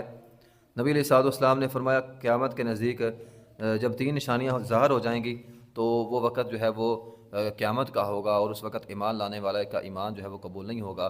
ایک سورج مغرب سے نکلے گا، دوسرا دجال نکلے گا، اور تیسرا دابۃ الارض نکلے گا۔ تو دابۃ الارض کیا ہے؟ نبی علیہ الصلوۃ والسلام نے خود اس کی وضاحت کی، فرمایا دابۃ الارض سے مراد ایک جانور ہوگا جو زمین سے نکلے گا، اس کے پاس سلیمان علیہ الصلوۃ والسلام کی مہر ہوگی، اور موسیٰ علیہ الصلوۃ والسلام کا عصا ہوگا۔ تو عصائے موسیٰ سے، یعنی موسیٰ علیہ الصلوۃ والسلام کی لاٹھی سے وہ مومن کے منہ پر ایک لکیر کھینچ دے گا، جس سے وہ چمک اٹھے گا، اس کا چہرہ یعنی مومن کا چہرہ چمک اٹھے گا، اور کافر کی ناک پہ سلیمان علیہ الصلوۃ والسلام کی انگوٹھی سے مہر لگائے گا، تو جس سے پتہ یہ چل جائے گا کہ یہ کافر ہیں، یہ مومن ہیں۔ یعنی دعوت الارض کیا، اس کا کام کیا ہوگا کہ وہ مومنوں کو اور کافروں کو الگ الگ کر دے گا۔ جو مومن ہوگا اس کے اوپر وہ موسیٰ علیہ الصلوۃ والسلام کی لاٹھی سے لکیر کھینچے گا اور اس کا چہرہ چمک جائے گا۔ جو کافر ہوگا اس کے چہرے پر سلیمان علیہ الصلوۃ والسلام کی انگوٹھی سے وہ مہر لگائے گا، جس سے اس کا چہرہ جو ہے وہ سیاہ ہو جائے گا، اور پہچان ہو جائے گی یہ مومن ہے اور یہ کافر ہے۔ بہرحال یہ قیامت کی 10 نشانیوں میں سے ایک نشانی ہے۔ ویسے قیامت کی 10 نشانیاں ہیں بڑی، یہ جو چھوٹی چھوٹی نشانیاں ہیں نا یہ چھوٹی ہیں ساری، بڑی 10 نشانیاں ہوں گی۔ اور نبی علیہ الصلوۃ والسلام نے فرمایا وہ 10 نشانیاں ایسے آئیں گی جیسے تسبیح کے دانے ہوتے ہیں، کہ آپ تسبیح کو کاٹ دیں تو ایک دانہ گرتا ہے تو سبھی دانے جو ہے وہ گرنے شروع ہو جاتے ہیں۔ تو 10 نشانیاں نبی علیہ الصلوۃ والسلام نے حدیث کے اندر بیان کی ہیں۔ ایک دھواں ہوگا، دھواں اٹھے گا۔ نمبر 2 دجال ہوگا، دابۃ الارض ہوگا، سورج مغرب سے نکلے گا، عیسیٰ علیہ الصلوۃ والسلام کا نزول ہوگا، اور یجوج مجوج ہوگی، ٹھیک ہے؟ تو زمین 3 مقامات پہ دھنس جائے گی، مشرق میں، مغرب میں، اور جزیرۃ العرب میں۔ اور پھر ایک آگ ہوگی جو سب لوگوں کو یمن کی طرف یعنی میدان محشر کی طرف، لوگوں کو شام کی سرزمین کی طرف جو ہے وہ لوگوں کو اکٹھا کرے گی، یمن سے لوگوں کو نکالے گی اور شام کی طرف لوگوں کو جمع کرے گی، یعنی محشر کا میدان اللہ تعالیٰ وہاں پہ لگائیں گے۔ تو یہ 10 نشانیاں بڑی نشانیاں ہیں قیامت کی، ان میں سے ایک جب ظاہر ہوگی تو باقی فوراً جو ہے وہ ساری کی ساری نشانیاں ظاہر ہو جائیں گی۔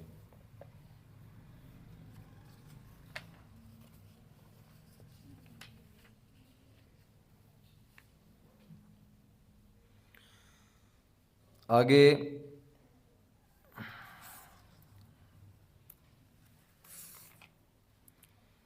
سورت ہے سورۃ القصص، مکی، یہ مکی سورت ہے۔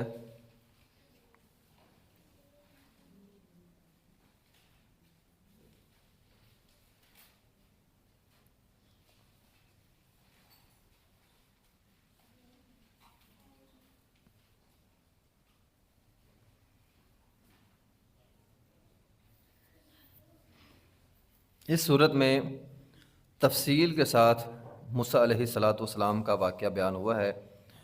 تو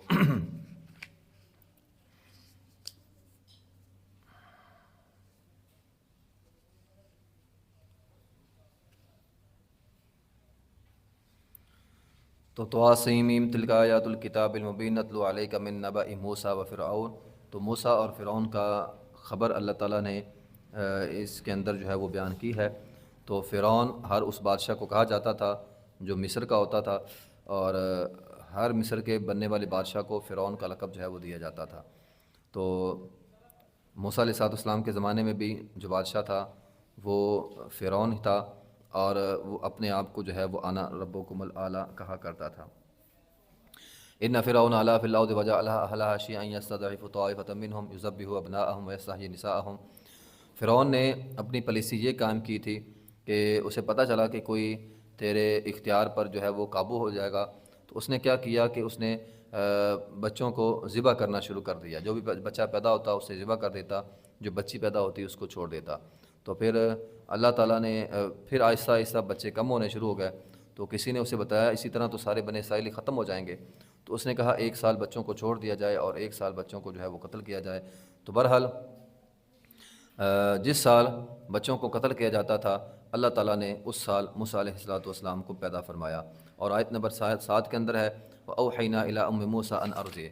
اب موسیٰ علیہ السلام پیدا ہو گئے، پیدائش تو ہو گئی، اب موسیٰ علیہ السلام کی والدہ ڈری کہ کہیں یہ راز کھل نہ جائے کہ میرے پاس بچہ ہے، تو اللہ تعالیٰ نے فرمایا تو پریشان نہ ہو، تو یہ کر کہ اس فعل کی فَإِذَا خِفْتِ عَلَيْهِ، تو ڈرنا نہیں ہے، فعل کی فی الیمی، تو اس کو سمندر کے اندر ڈال دے، ایک تابوت بنا، تابوت کے اندر ڈال کے اس کو سمندر کے اندر ڈال دے، ولا تخافی ولا تحزنی، تو نے ڈرنا نہیں ہے، خوف نہیں کھانا، غم نہیں کرنا، انا رادوہ الیک وجاعلہ من المرسلین، میں اس بچے کو تمہارے پاس جو ہے وہ واپس لوٹاؤں گا۔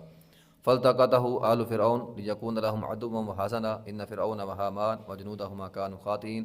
تو ایک فرعون تھا اور ایک حامان تھا، دونوں ہی ظالم تھے۔ وقالت امرأۃ فرعون قرۃ عین لی ولک، بچہ جب سمندر کے اندر پھینک دیا گیا تو وہ چلتا چلتا فرعون کے محل کے پاس سے گزرا، تو فرعون کی بیوی نے اس کو اٹھا لیا اور اسے بچہ بڑا اچھا لگا۔ اس نے فرعون سے کہا کہ یہ قرۃ عین لی ولک، میری اور آپ کے آنکھوں کی ٹھنڈک ہوگا، یعنی ہم اس کو اپنا متبنہ بیٹا بنا لیں گے۔ تو متبنی جس کو کہتے ہیں نا، منہ بولا بیٹا، وہ ہم بنا لیں گے۔ لا تقتلوہ، اس کو قتل نہیں کرنا۔ تو انہوں نے کہا ٹھیک ہے، تو عسیٰ ان ینفعنا او نتخذہ ولدا، انہوں نے ارادہ کر لیا کہ ہم اس بچے کو قتل نہیں کریں گے۔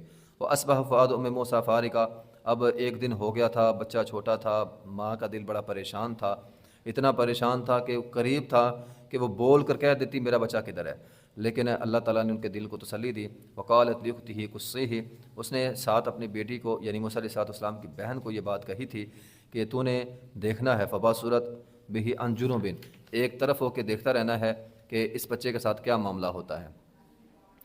تو اس موسیٰ علیہ السلام کی بہن نے دیکھا تو بچہ جو ہے وہ فرعون کی بیوی آسیہ نے اٹھا لیا۔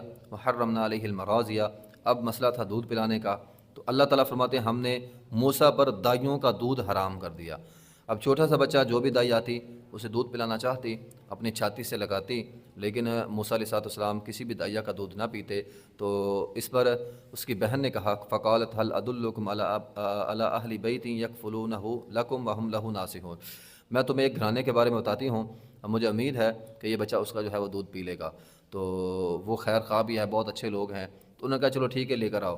تو وہ اپنی ماں کو لے کر آئی، فرددناہ الی امہ کئی تقر عینھا ولا تحزن، تو اسی طرح اللہ تعالیٰ نے بچہ جو ہے موسیٰ علیہ السلام کی والدہ کے سپرد جو ہے وہ کر دیا۔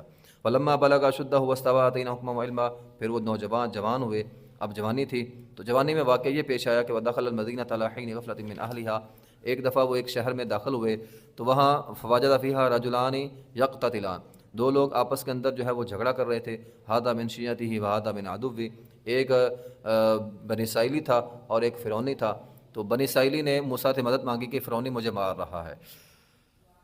موسیٰ علیہ السلام گئے، اس نے فرعونی کو ایک تھپڑ مکہ مارا، فوقذہ موسیٰ فقضى علیہ، مکہ مارنے سے وہ مر گیا۔ فرعونی موسیٰ علیہ السلام کا ایک زوردار تماچا لگا اس کے منہ پہ، تو وہ تو مر گیا۔ تو قال ھذا من عمل الشیطان، موسیٰ علیہ السلام فرمانے لگے یہ تو شیطان کا عمل ہے، شیطان ہے، حالانکہ یہ قتل خطا تھی، جان بوجھ کر نہیں مارا تھا، اس کو کہتے ہیں قتل خطا، ایسی چیز ماری جائے جس سے عموماً بندہ مرتا نہیں ہے لیکن کو مر جائے تو اسے قتل خطا جو ہے وہ کہا جاتا ہے۔ تو قال رب انی ظلمت نفسی، کیونکہ قتل تو ہو گیا تھا نا، تو کہا اللہ میں نے اپنے اوپر ظلم کیا، فاغفر لی، مجھے معاف کر دے۔ تو انسان سے غلطی ہو جائے ہیں تو جان بوجھ کر نہ بھی کی ہو تو ویسے ہی انسان سے اگر بھول کر یا کسی بھی وجہ سے نادانی میں انسان غلطی کر بیٹھے تو پھر بھی اللہ تعالیٰ سے جو ہے وہ توبہ استغفار کرنی چاہیے۔ اب ہوا کیا، وہ معاملہ پھیل گیا کہ فرعونی کو کس نے مارا ہے، لیکن کسی کو نہیں پتا تھا فرعونی کو کس نے مارا ہے۔ وَأَصْبَحَ فِي الْمَدِينَةِ خَائِفًا يَتَرَقَّبُ فَإِذَا الَّذِي اسْتَنصَرَهُ بِالْأَمْسِ يَسْتَصْرِخُهُ قَالَ لَهُ مُوسَىٰ إِنَّكَ لَغَوِيٌّ مُّبِينٌ۔ اب ہوا کیا کہ وہ جس کی موسیٰ علیہ السلام نے بنی اسرائیل کی مدد کی تھی، وہ اگلے دن کسی کے ساتھ پھر جھگڑ رہا تھا۔ اس نے موسیٰ علیہ السلام سے کہا میری مدد کر، موسیٰ علیہ السلام نے کہا نہیں آج تیری مدد نہیں کروں گا، ٹھیک ہے نا، میں تیری مدد نہیں کروں گا، تو نے کل ایک بندہ مروا دیا میرے ہاتھ سے۔ تو اس نے کہا نہیں جی میری مدد کرو، یہ مجھے مار رہا ہے۔ تو موسیٰ علیہ السلام نے کہا چلو ٹھیک ہے۔ اب موسیٰ علیہ السلام نے اسے پکڑنا چاہا، فَلَمَّا أَنْ أَرَادَ أَنْ يَبْطِشَ بِالَّذِي هُوَ عَدُوٌّ لَهُمَا۔ قرآن کہتا ہے کہ موسیٰ علیہ السلام نے اس فرعونی کو ہی پکڑنا چاہا تھا کہ میں اس کو پکڑ کر اس بنی اسرائیلی کی جان اس سے چھڑوا دیتا ہوں۔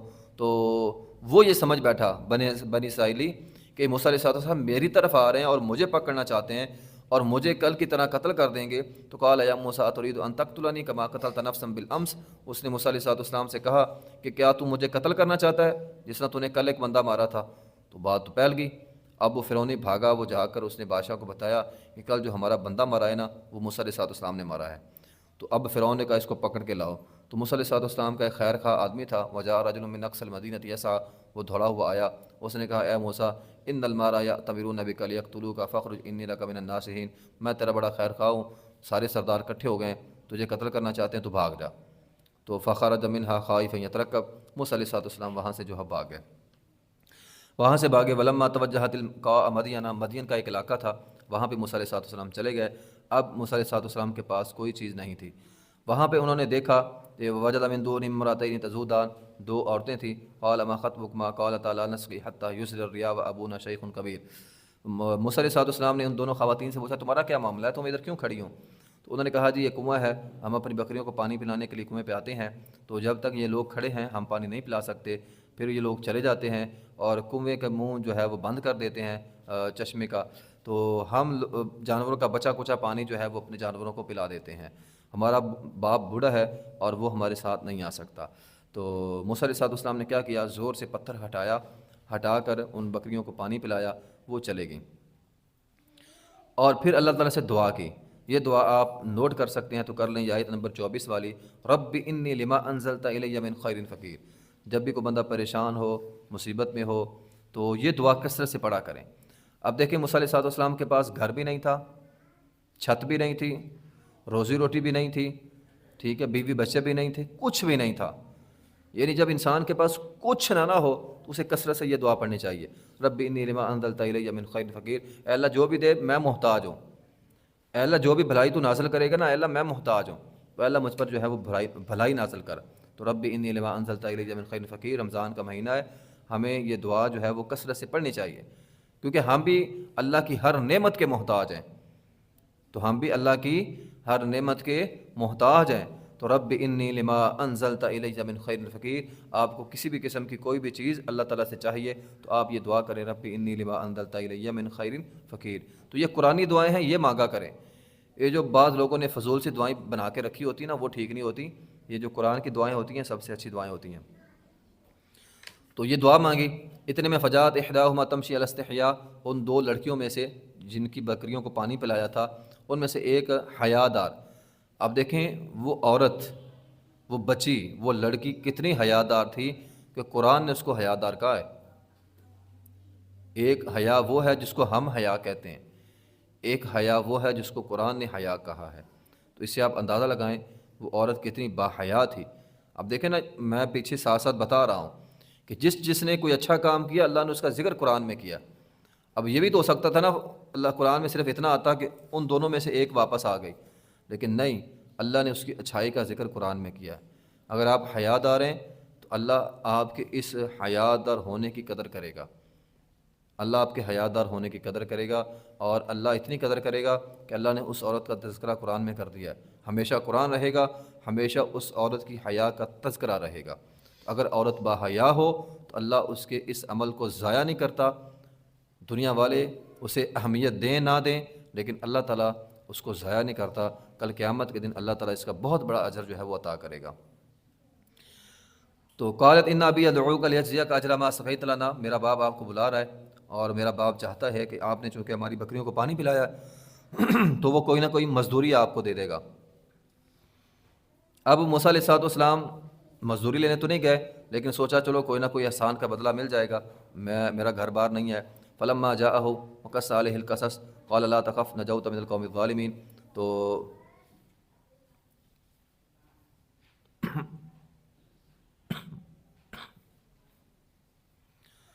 پھر موسیٰ علیہ السلام جو ہے وہ وہاں پہ چلے گئے، تو سارا واقعہ جو ہے وہ اپنا ان بچیوں کے والد کو سنایا۔ اب یہاں پہ مفسرین لکھا ہے وہ بچیوں کا والد شعیب علیہ السلام تھے، لیکن اس کی بھی کوئی دلیل نہیں ہے کہ آیا شعیب علیہ السلام وہ پیغمبر جو مدین کے تھے یہ وہی پیغمبر تھے، اس کی کوئی دلیل نہیں ہے۔ صرف یہ دلیل ہے کہ شعیب علیہ السلام مدین کی طرف پیغمبر ہوئے اور یہ علاقہ بھی مدین کا تھا۔ ممکن ہے وہ شعیب علیہ السلام ہو، لیکن قرائن سے یہ پتہ چلتا ہے کہ وہ شعیب علیہ السلام پیغمبر نہیں تھے، وہ عامی کو بزرگ تھے، اچھے انسان تھے اور ان بچیوں کے جو ہے وہ والد تھے۔ بہرحال بچیوں کا جو والد تھا شعیب، اس نے اس کو جا کر ساری بات بتائی کہ اس طرح قتل خطاب مجھ سے ہو گیا ہے، فرعونی میرے پیچھے لگے تھے تو میں تو ڈر کے آیا ہوں۔ تو اس نے کہا کوئی بات نہیں، ڈرنا نہیں، پریشان نہیں ہونا، یہاں کچھ نہیں ہوتا تجھے۔ قالت احداہما یا ابت استاجرہ ان خیر من استاجرت القوی الامین۔ ان دو بچیوں میں سے ایک بولی اور اس نے کہا ابا جان آپ اس کو نوکر رکھ لیں، استاجرہ اجرت پہ رکھ لیں، اس کو نوکری پہ رکھ لیں، ان خیر من استاجرت القوی الامین۔ تو ہم نے دیکھا ہے یہ نوکر بھی ہے، بہترین آدمی بھی ہے اور امین بھی ہے۔ تو یہاں پہ آپ یہ نوٹ کر سکتے ہیں ملازمت کی شرائط۔ ملازمت کی شرائط کیا ہونی چاہیے؟ جس کام کے لیے ملازم رکھا جا رہا ہے، نوکری پہ رکھا جا رہا ہے، وہ نوکری کرنے کا اہل ہو۔ کوئی بھی نوکری، کسی بھی قسم کی نوکری ہے، بندہ وہ نوکری کرنے کا اہل ہو، نمبر ایک۔ نمبر دو، قوی امین ہو، قوی بھی ہو یعنی نوکری کرنے کا اہل ہو، اور امین امانت دار ہو۔ ہمارے معاشرے میں امانت داری نہیں دیکھی جاتی، باقی سارا کچھ دیکھ لیا جاتا ہے۔ بس بندہ کام کرنے والا ہونا چاہیے، وہ کام کر رہا ہے نہیں کر رہا کوئی غرض نہیں ہے، جبکہ قرآن نے یہ کہا ہے کہ یہ دونوں چیزیں جو ہیں وہ دیکھنی چاہیے۔ قالت انی ارید ان انکحک احدی ابنتی ہاتین۔ تو بچیوں کے باپ نے کہا کہ میں اپنی دو بیٹیوں میں سے ایک بیٹی کا نکاح تیرے ساتھ کر دیتا ہوں، اس شرط پر کہ تو ثمانیہ حجج میرے پاس 8 سال ملازمت کرے گا، اور اگر 10 سال ملازمت کرے تو یہ تیری مرضی ہے۔ تو یہاں پہ دیکھیے بعض لوگوں نے کہا جی ملازمت کو بطور حق مہر کے رکھا، ملازمت حق مہر کے طور پر نہیں تھی۔ اگر ملازمت حق مہر کے طور پر ہوتی تو طے ہوتا میں اپنی اس بیٹی کا نکاح تیرے ساتھ بحق مہر ملازمت کے کر رہا ہوں، یہ ایسی بات نہیں ہوئی۔ یہ اس بچیوں کے والد نے ارادہ کیا کہ میں یہ چاہتا ہوں میں اپنی بیٹی کا نکاح تیرے ساتھ کر دوں، چونکہ میری بچیاں ہیں اور آپ اجنبی ہیں تو ہمارے گھر میں تو اس طرح نہیں نہ رہ سکتے، تو اگر آپ میری بیٹی کے ساتھ شادی کر لیں گے تو پھر آپ ہمارے گھر میں جو ہے وہ رہ سکتے ہیں، تو شادی تو میں تیری اپنی بیٹی کے ساتھ کر دوں، لیکن مسئلہ یہ ہے کہ تو شادی کے بعد بیوی کو لے کر چلا جائے گا تو مجھے پھر فائدہ کیا ہوا؟ تو مجھے بھی کوئی فائدہ ہونا چاہیے۔ تو میری شرط یہ ہے کہ میں یہ چاہتا ہوں کہ تو 8 سال میرے ہاں نوکری کرے گا، اگر 10 سال کر دے تو یہ تیری طرف سے ہوگا۔ تو موسیٰ علیہ السلام نے کہا چلو ٹھیک ہے۔ اب ان کو تو ضرورت تھی نا گھر کی۔ اب آپ دیکھیں پیچھے دعا، ربی انی لما انزلت الی من خیر فقیر، ان کے پاس نہ گھر تھا نہ بار تھا، کچھ بھی نہیں تھا۔ ایک دعا مانگی، کیا ملا؟ نوکری مل گئی، شادی بھی ہو گئی اور گھر بھی مل گیا۔ تینوں چیزوں کی ضرورت تھی، اللہ تعالیٰ نے تینوں چیزیں دے دی۔ پھر بہرحال 8 یا 10 سال کی مدت کے بعد وہ وہاں سے نکلے، اپنی بیوی کو لے کر جا رہے تھے۔ پھر وہ طور والا واقعہ جو ہے وہ پیش آیا، جو پیچھے بھی ہم نے پڑھا ہے۔ درخت کے پیچھے سے آواز آئی اور اللہ تعالیٰ نے فرمایا انی انا اللہ رب العالمین، میں اللہ ہوں اور تم سے ہم کلام ہوں۔ پھر اللہ تعالیٰ نے 2 معجزے دیے، ایک لاٹھی کا معجزہ جو سانپ بنتی تھی، اور ایک ید بیضاء، ہاتھ جو ہے وہ بغل کے اندر داخل کرتے تھے اور وہ جو ہے وہ چمکدار روشن ہو کر جو ہے وہ نکلتا تھا۔ پھر ان کی دعا سے اللہ تعالیٰ نے ان کے بھائی ہارون علیہ السلام کو جو ہے وہ نبی بنایا۔ پھر وہ دونوں فرعون کی طرف گئے اور جا کر انہیں تبلیغ کی۔ فرعون نے بات نہ مانی تو اللہ تعالیٰ نے فرعون کو جو ہے وہ پانی کے اندر ڈبو دیا، یہ اس کا انجام تھا۔ فنبذناہم فی الیم، ہم نے آیت نمبر 40 میں ہے کہ ہم نے اسے پانی کے اندر ڈبو دیا اور اس کو جو ہے وہ ڈبو کر مارا۔ تو یہ سارا واقعہ چونکہ پیچھے تفصیل کے ساتھ ہم پڑھا ہے، تو اللہ تعالیٰ نے یہاں پہ بھی دوبارہ اس کو واقعہ بیان کیا ہے۔ مختلف الفاظ کے ساتھ یہ واقعات بیان ہوتے ہیں اور نصیحت کے لیے ہوتے ہیں۔ ان واقعات میں کوئی نہ کوئی نئی بات ہوتی ہے، جس طرح آج کے واقعہ میں یہ بہنوں کا واقعہ اللہ تعالیٰ نے جو ہے وہ بیان فرمایا۔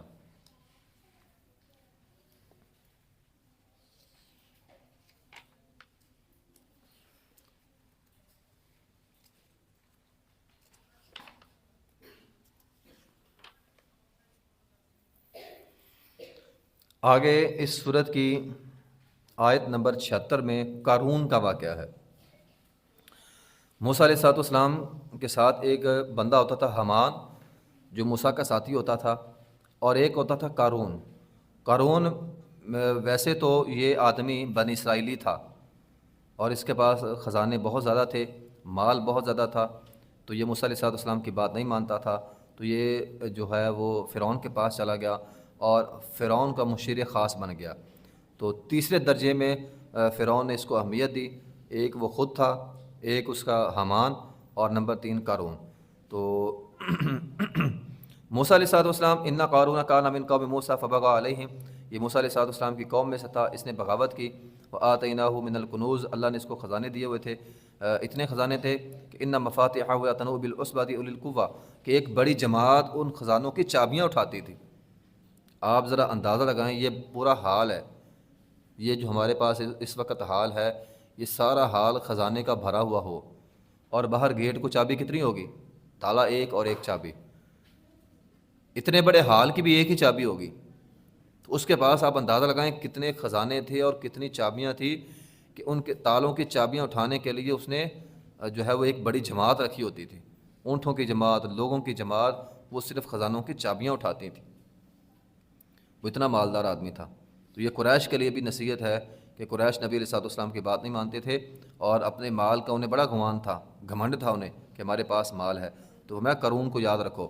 اللہ تعالیٰ نے جب موسیٰ علیہ السلام نے دعوت دی، وہ نہ مانا، تو ایک دن بڑے تکبر کے ساتھ قوم کے اندر نکلا کہ میں بڑا، اس نے لاؤ لشکر لے کر نکلا، اپنا پورا جو ہے وہ خزانہ لے کر نکلا۔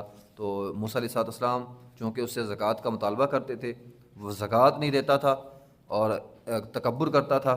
تو پھر موسیٰ علیہ السلام نے جب وہ شاہانہ انداز میں ٹھاٹھے مارتے ہوا نکلا، تو اللہ تعالیٰ نے بھی، موسیٰ علیہ السلام نے بھی اس کے بارے میں بد دعا کی تھی کہ اللہ اس کو پکڑ لے، ٹھیک ہے، اللہ اس کو پکڑ دے، یہ ہماری قوم میں سے ہے لیکن یہ فرعون کے ساتھ جو ہے وہ بیٹھا ہوا ہے۔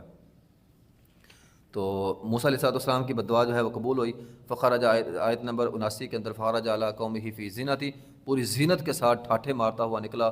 قال الذی یریدون الحیاۃ الدنیا یا لیت لنا مثل ما اوتی قارون، دنیا پرست لوگوں کی زبان میں لال ٹپک پڑی ہے، اتنا دولت ہمیں بھی یہ ملے، جس طرح ہم کہتے ہیں، اور کسی بڑے کو، چودھری کو دیکھ لیں تو ہمارے زبانوں میں بھی تھوڑی سی لالچ آ جاتی ہے کہ ہمیں بھی یہ چیزیں جو ہیں وہ ملنی چاہیے۔ لیکن جب اللہ تعالیٰ نے اسے زمین کے اندر دھنسایا، فخسفنا بہ وبدارہ الارض، قیامت تک نبی علیہ السلام نے فرمایا قارون کا انجام یہ ہوا، قیامت تک وہ زمین میں دھنستا جائے گا۔ جو متکبر ہوتا ہے اللہ تعالیٰ اس کو سخت ترین سزا دیتے ہیں۔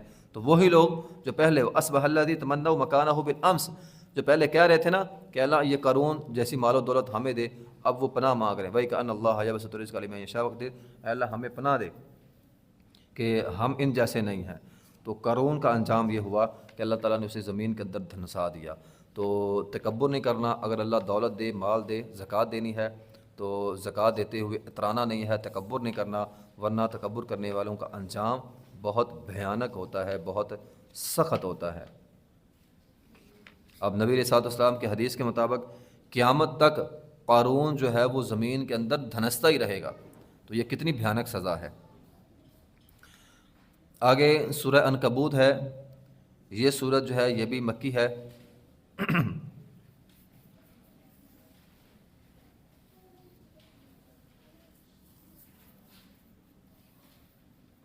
الف لام بسم اللہ الرحمن الرحیم، الف لام میم، احسب الناس ان یترکوا ان یقولوا آمنا وهم لا یفتنون۔ مکی صورت ہے۔ ابتدائی دور کے اندر نقشہ کھینچا ہے اللہ تعالیٰ نے کہ مسلمانوں پہ بہت زیادہ سختیاں ہوتی تھیں، آپ نے پڑھا ہوگا کہ مسلمانوں پہ بڑا ظلم ہوتا تھا، حضرت بلال، حضرت خبیب، آل یاسر، ٹھیک ہے، تو اسی طرح صحابیات، ان پہ بڑا ظلم ہوتا تھا ابو جہل اینڈ کمپنی کی طرف سے۔ تو بعض اوقات ان کے دل جو ہے وہ بھر آتے تھے، سختیاں برداشت نہیں کر پاتے تھے، تو وہ نبی علیہ الصلوۃ والسلام کے پاس آتے تھے۔ حدیث میں ہے بخاری کے کہ خباب بن ارت رضی اللہ تعالیٰ فرماتے ہیں، ایک دفعہ میں نبی علیہ الصلوۃ والسلام کے پاس آیا، آپ کعبے کے ساتھ ٹیک لگا کر بیٹھے ہوئے تھے، مشرکین کی سختیاں بڑھ رہی تھیں۔ میں نے کہا اللہ کے رسول آپ دعا کیوں نہیں کرتے؟ آپ دعا کیوں نہیں کرتے؟ آپ چونکہ تکیہ پہ ٹیک لگا کر بیٹھے ہوئے تھے، آپ نے ٹیک چھوڑی اور آپ کا چہرہ غصے سے سرخ ہو گیا، تو آپ علیہ الصلوۃ والسلام نے فرمایا ابھی تک تم پہ وہ حالات نہیں آئے جو تم سے پہلے لوگوں پر آئے تھے، ان کو تو آرے کے ساتھ جو ٹکڑے کر دیا جاتا تھا، ابھی تک وہ حالات جو ہے وہ نہیں آئے، ٹھیک ہے، تو ان کے سر میں آرا رکھ کے ان کے 2 ٹکڑے کر دیے جاتے تھے۔ تو اللہ تعالیٰ نے اس آیت کے اندر بیان کیا ہے احسب الناس ان یترکوا ان یقولوا آمنا وهم لا یفتنون، یہ اللہ کا قانون ہے، یہ اللہ کا قانون ہے۔ ایمان لائے ہو آزمائش ضرور ہوگی، ہم بھی کہتے ہیں ہم پر بڑی آزمائشیں آتی ہیں، اللہ تعالیٰ فرماتے ہیں کیا تم نے یہ گمان کر لیا ہے کہ ایمان لاؤ بغیر آزمائش کے چھوڑ دیے جاؤ؟ تو یہ ممکن ہی نہیں ہے، ایماندار بندہ ہو اور اس پر آزمائش نہ آئے۔ ہمارے ہاں جس پر آزمائش آتی ہے ہم کہتے ہیں گناہوں کا نتیجہ ہے، عموماً معاشرے میں یہی سمجھا جاتا ہے جس بیچارے پہ آزمائش ہو تو ہم کہتے ہیں گناہوں کا نتیجہ ہے، نہیں بھی یہ غلط بات ہے۔ ایمان والوں پہ آزمائشیں آتی ہیں، انبیاء کرام پہ آزمائشیں آتی ہیں، جس کا ایمان جتنا مضبوط ہوتا ہے اس پر اتنی بڑی آزمائش آتی ہے، ٹھیک ہے۔ نبی علیہ الصلوۃ والسلام کو 2 لوگوں کے برابر بخار ہوتا تھا، 2 لوگوں کے برابر، اور آپ علیہ الصلوۃ والسلام فرمایا کرتے تھے جس پر جتنا زیادہ ایمان ہو اس پر اتنی بڑی آزمائش آتی ہے۔ تو آزمائش آنا ایمان ہونے کی علامت ہے، نہ کہ یہ بندہ کہے کہ تجھ پر اللہ کا عذاب ہے۔ ان یترکوا ان یقولوا آمنا وهم لا یفتنون، تو ایسا نہیں ہو سکتا، یہ اصول ہے کہ جو ہے وہ اگر ایمان لایا ہے تو آزمائش تو پھر ہوگی۔ آگے آیت نمبر 8 کے اندر ہے وَوَصَّيْنَا الْإِنسَانَ بِوَالِدَيْهِ حُسْنًا وَإِنْ جَاهَدَاكَ لِتُشْرِكَ بِي مَا لَيْسَ لَكَ بِهِ عِلْمٌ فَلَا تُطِعْهُمَا إِلَيَّ مَرْجِعُكُمْ، والدین کے ساتھ حسن سلوک ہے، جو ہے اگرچہ والدین کافر ہوں، بہت ساری دلائل ہیں اس حوالے سے کہ والدین اگر کافر بھی ہوں تو ان کے ساتھ حسن سلوک کیا جائے گا۔ ام سلمہ رضی اللہ تعالیٰ عنہ نبی علیہ الصلوۃ والسلام کے پاس آئی تھی کہ میری والدہ ہے وہ کافر ہے، مشرک ہے، میرے گھر میں آئی ہے، تو میں کیا اس کے ساتھ صلہ رحمی کروں؟ آپ علیہ الصلوۃ والسلام نے فرمایا تھا ہاں، تو اس کے ساتھ جو ہے وہ صلہ رحمی کر۔ چونکہ نئے نئے لوگ مسلمان ہوئے تھے اور ان کے رشتہ دار کافر تھے تو صلہ رحمی کے حوالے سے بڑا پریشان تھے، تو اللہ تعالیٰ نے فرمایا کہ جب تک وہ تجھے وَإِنْ جَاهَدَاكَ لِتُشْرِكَ بِي، جب تک تجھے وہ شرک پر مجبور نہ کریں تو پھر ان کی بات نہیں ماننی، ٹھیک ہے۔ فَلَا تُطِعْهُمَا، ان کی بات اس بات پہ نہیں ماننی کہ وہ تمہیں شرک کا کہیں، تو مشرک نہیں ہونا، اس کے علاوہ تم نے ہر بات والدین کی ماننی ہے۔ اطاعت والدین ضروری ہے، ہاں البتہ والدین یہ کہیں کہ نماز نہیں پڑھنی یا فلاں نیکی کا کام نہیں کرنا، پھر اللہ اس کے رسول کے مقابلے میں والدین کی بات کی کوئی اہمیت نہیں ہے، ورنہ اگر وہ شریعت کی مخالفت نہیں ہے تو والدین کا حکم ماننا یہ ہر انسان پہ لازم ہے، ضروری ہے۔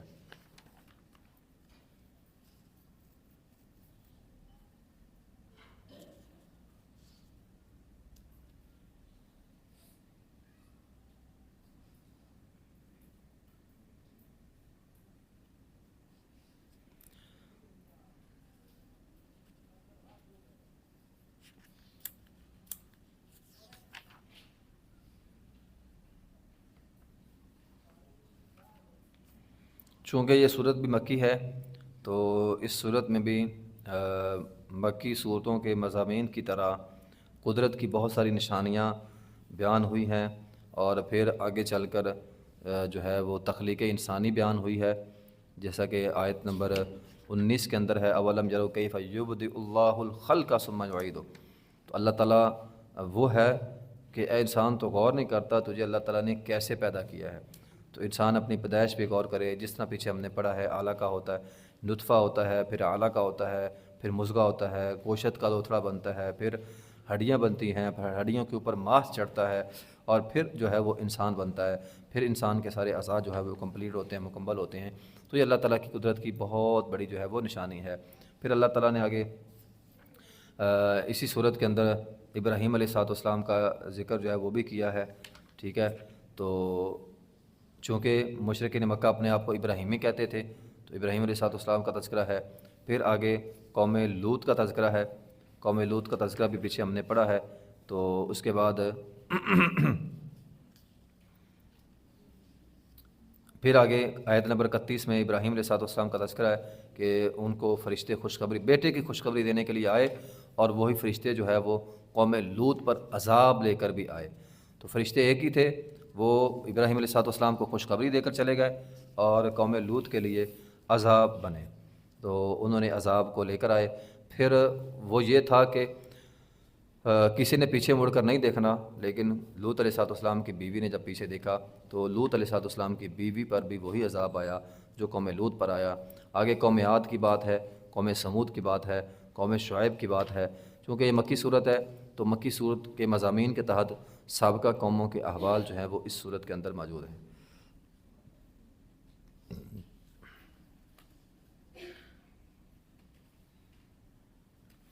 چونکہ اس صورت کا نام عنکبوت ہے، تو عنکبوت کہتے ہیں مکڑی کے جال کو۔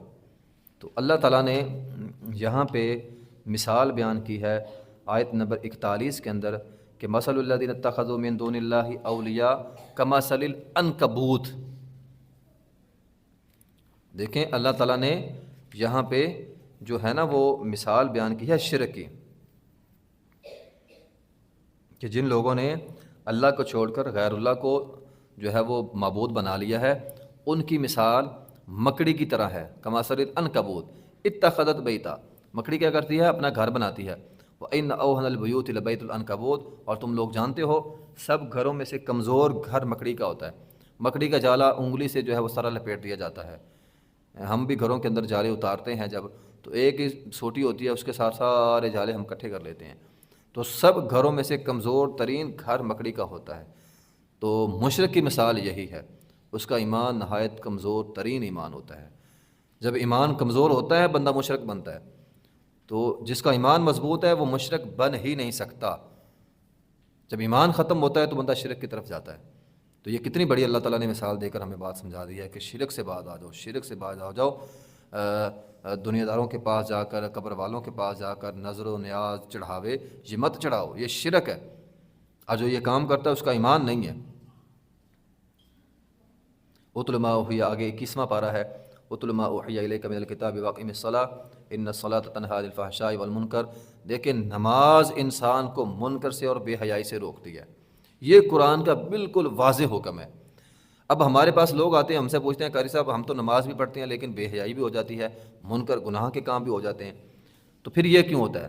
قرآن تو کہتا ہے نماز ان چیزوں سے روکتی ہے، لیکن ہم نہیں، ہم نمازی بھی ہیں اور بے حیائی بھی ہو جاتی ہے اور منکر ہم گناہ کے کام بھی کر لیتے ہیں۔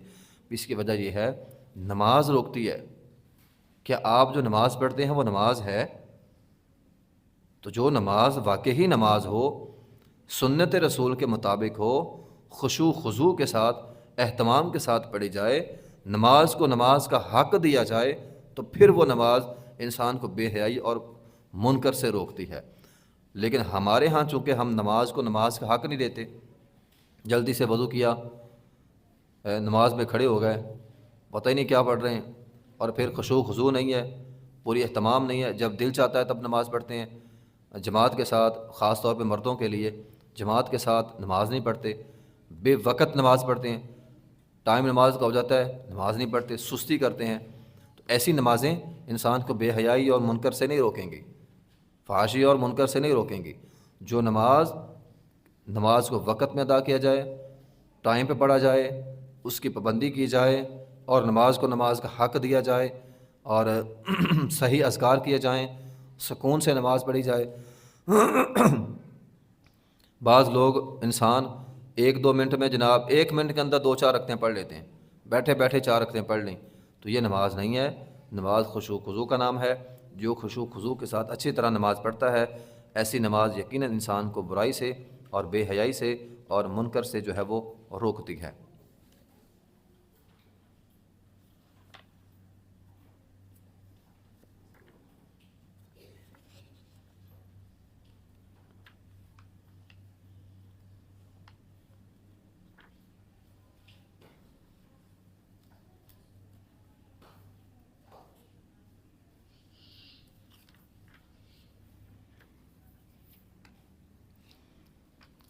آگے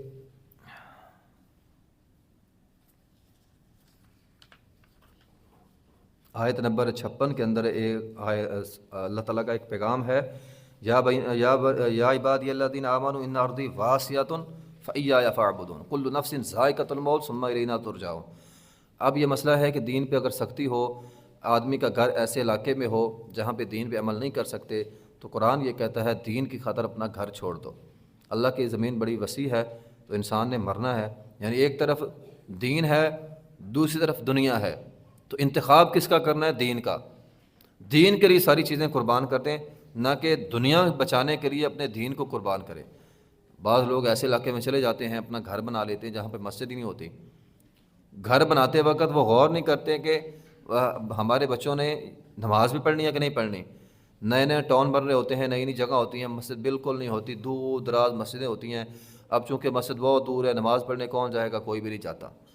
تو ہمارے ہاں اس چیز کو دیکھا ہی نہیں جاتا، جبکہ قرآن کا اصول یہ ہے کہ اس چیز کو سامنے رکھو، اللہ کی زمین بڑی وسیع ہے، تو وہاں پہ اپنا گھر بناؤ جہاں پہ تمہاری عبادت جو ہے وہ آسان ہو، کیونکہ کل نفس ذائقۃ الموت، ہر بندے نے مرنا ہے، اور مرنے کے بعد اللہ کے سامنے پیش ہونا ہے، اور پھر اپنا جو ہے وہ حساب دینا ہے۔ آگے ہے سورہ روم، یہ بھی مکی صورت ہے۔ چونکہ یہ مکی صورتیں ہیں اور مکی صورتوں کے اندر زیادہ احکامات نہیں ہوتے، تو سابقہ قوموں کے واقعات ہوتے ہیں۔ تو سورہ روم یہ بھی مکی صورت ہے۔ بسم اللہ الرحمن الرحیم، الف لام میم، غلبت الروم فی ادنى الارض وهم من بعد غلبهم سيغلبون في بضع سنين لله الامر من قبل ومن بعد ويومئذ يفرح المؤمنون۔ سورہ روم کے اندر اللہ تعالیٰ نے ایک واقعے کی طرف جو ہے وہ اشارہ کیا۔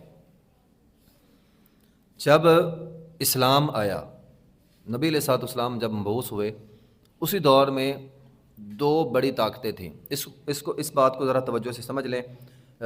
یہ کیا ہے کہ اللہ تعالیٰ فرماتے ہیں روم غالب آ گئے، فی ادنى الارض وهم من بعد غلبهم سيغلبون، روم مغلوب ہو گئے اور ان قریب روم جو ہے دوبارہ غالب آئیں گے، فی بضع سنین، چند سالوں میں۔ یہ کس واقعے کی طرف جو ہے وہ اشارہ ہے، وہ واقعہ آپ لوگوں کو بتانے لگا ہوں۔ نبی علیہ الصلوۃ والسلام کے زمانے میں دو سپر پاوریں تھیں، ایک روم اور ایک ایران۔ روم عیسائی تھے اور ایرانی مجوسی تھے۔ اب روم مسلمانوں کے ساتھ دو اعتبار سے مسلمانوں کے قریب تھے عیسائی۔ ایک کہ عیسائی ایک مذہبی گروہ تھا اور اللہ کو مانتے تھے، اور دوسرا روز قیامت پر ایمان رکھتے تھے۔ تو اس اعتبار سے مسلمانوں کا رجحان عیسائیوں کی طرف تھا کہ کم از کم یہ اللہ کو مانتے ہیں اور آخرت کے دن پر ایمان رکھتے ہیں۔ اور جبکہ اس کے مقابلے میں جو ایران تھے وہ مجوسی تھے، اور مشرکین مکہ کے وہ قریب تھے، چونکہ مجوسیوں کے بھی دو خدا تھے اور مشرکین نے تو بہت سارے خدا بنائے ہوئے تھے، اور دونوں ہی آخرت کے منکر تھے۔ تو اس اعتبار سے قریش کے دل ایرانیوں کے ساتھ دھڑکتے تھے، اور مسلمانوں کا رجحان جو ہے وہ روم کی طرف تھا۔ اب ہوا کیا کہ نبی علیہ الصلوۃ والسلام کی پیدائش ہوئی تھی 570 عیسوی میں، اور آپ کو نبوت ملی 610 عیسوی میں۔ تو روم اور ایران کی جو جنگیں شروع ہوئی تھیں وہ 602 سے لے کر 614 تک جاری رہیں، یعنی تقریباً 12 سال۔ تو 12 سال یہ جنگ جو ہے وہ جاری رہی، اور اس جنگ میں کی خبریں مکہ کے اندر پہنچتی رہتی تھیں۔ تو جب بھی ایران کی کوئی فتح کی خبر ہوتی تو مشرکین مکہ بڑی خوشی مناتے اور اس کو اپنے حق میں بڑی اچھی فعال قرار دیتے کہ دیکھو جس طرح ایران روم کو مار رہا ہے، ہم بھی تم کو جو ہے وہ ماریں گے، تمہارا سر جو ہے وہ کچل کے رکھ دیں گے۔ بالآخر خسرو پرویز تھا 614 عیسوی میں، اس نے روم کو ایک فیصلہ کن عبرت ناک شکست دی۔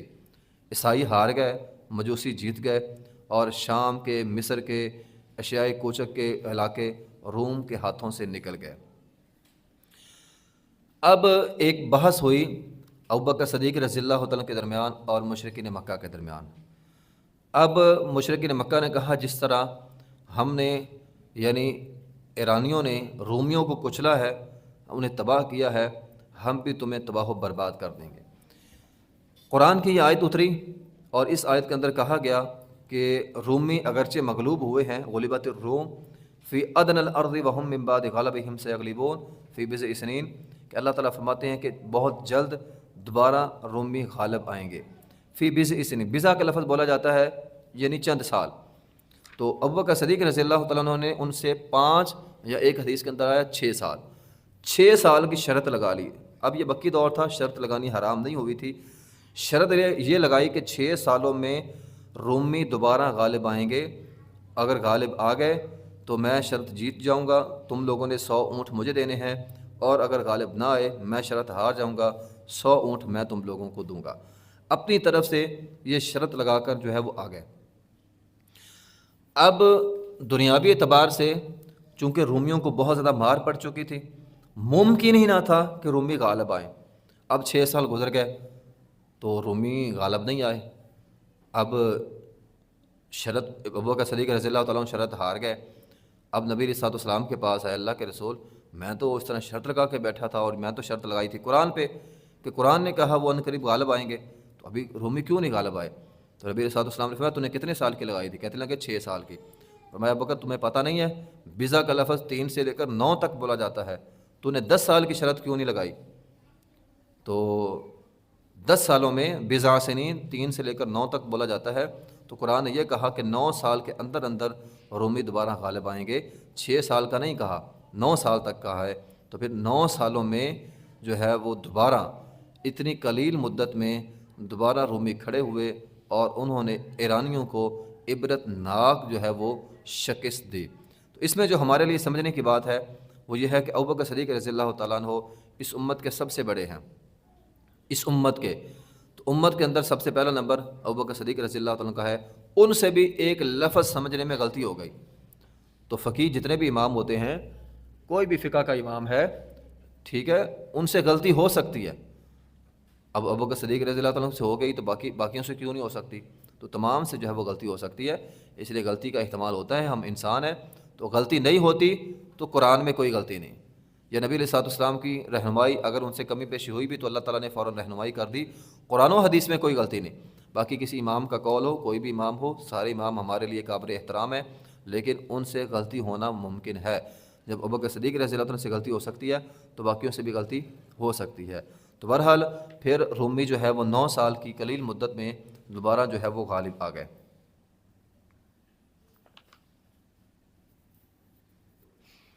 سورہ روم میں آیت نمبر 20 سے آگے چند آیات کے اندر اللہ تعالیٰ نے قدرت کی چند نشانیاں انسانوں کو بیان کی ہیں۔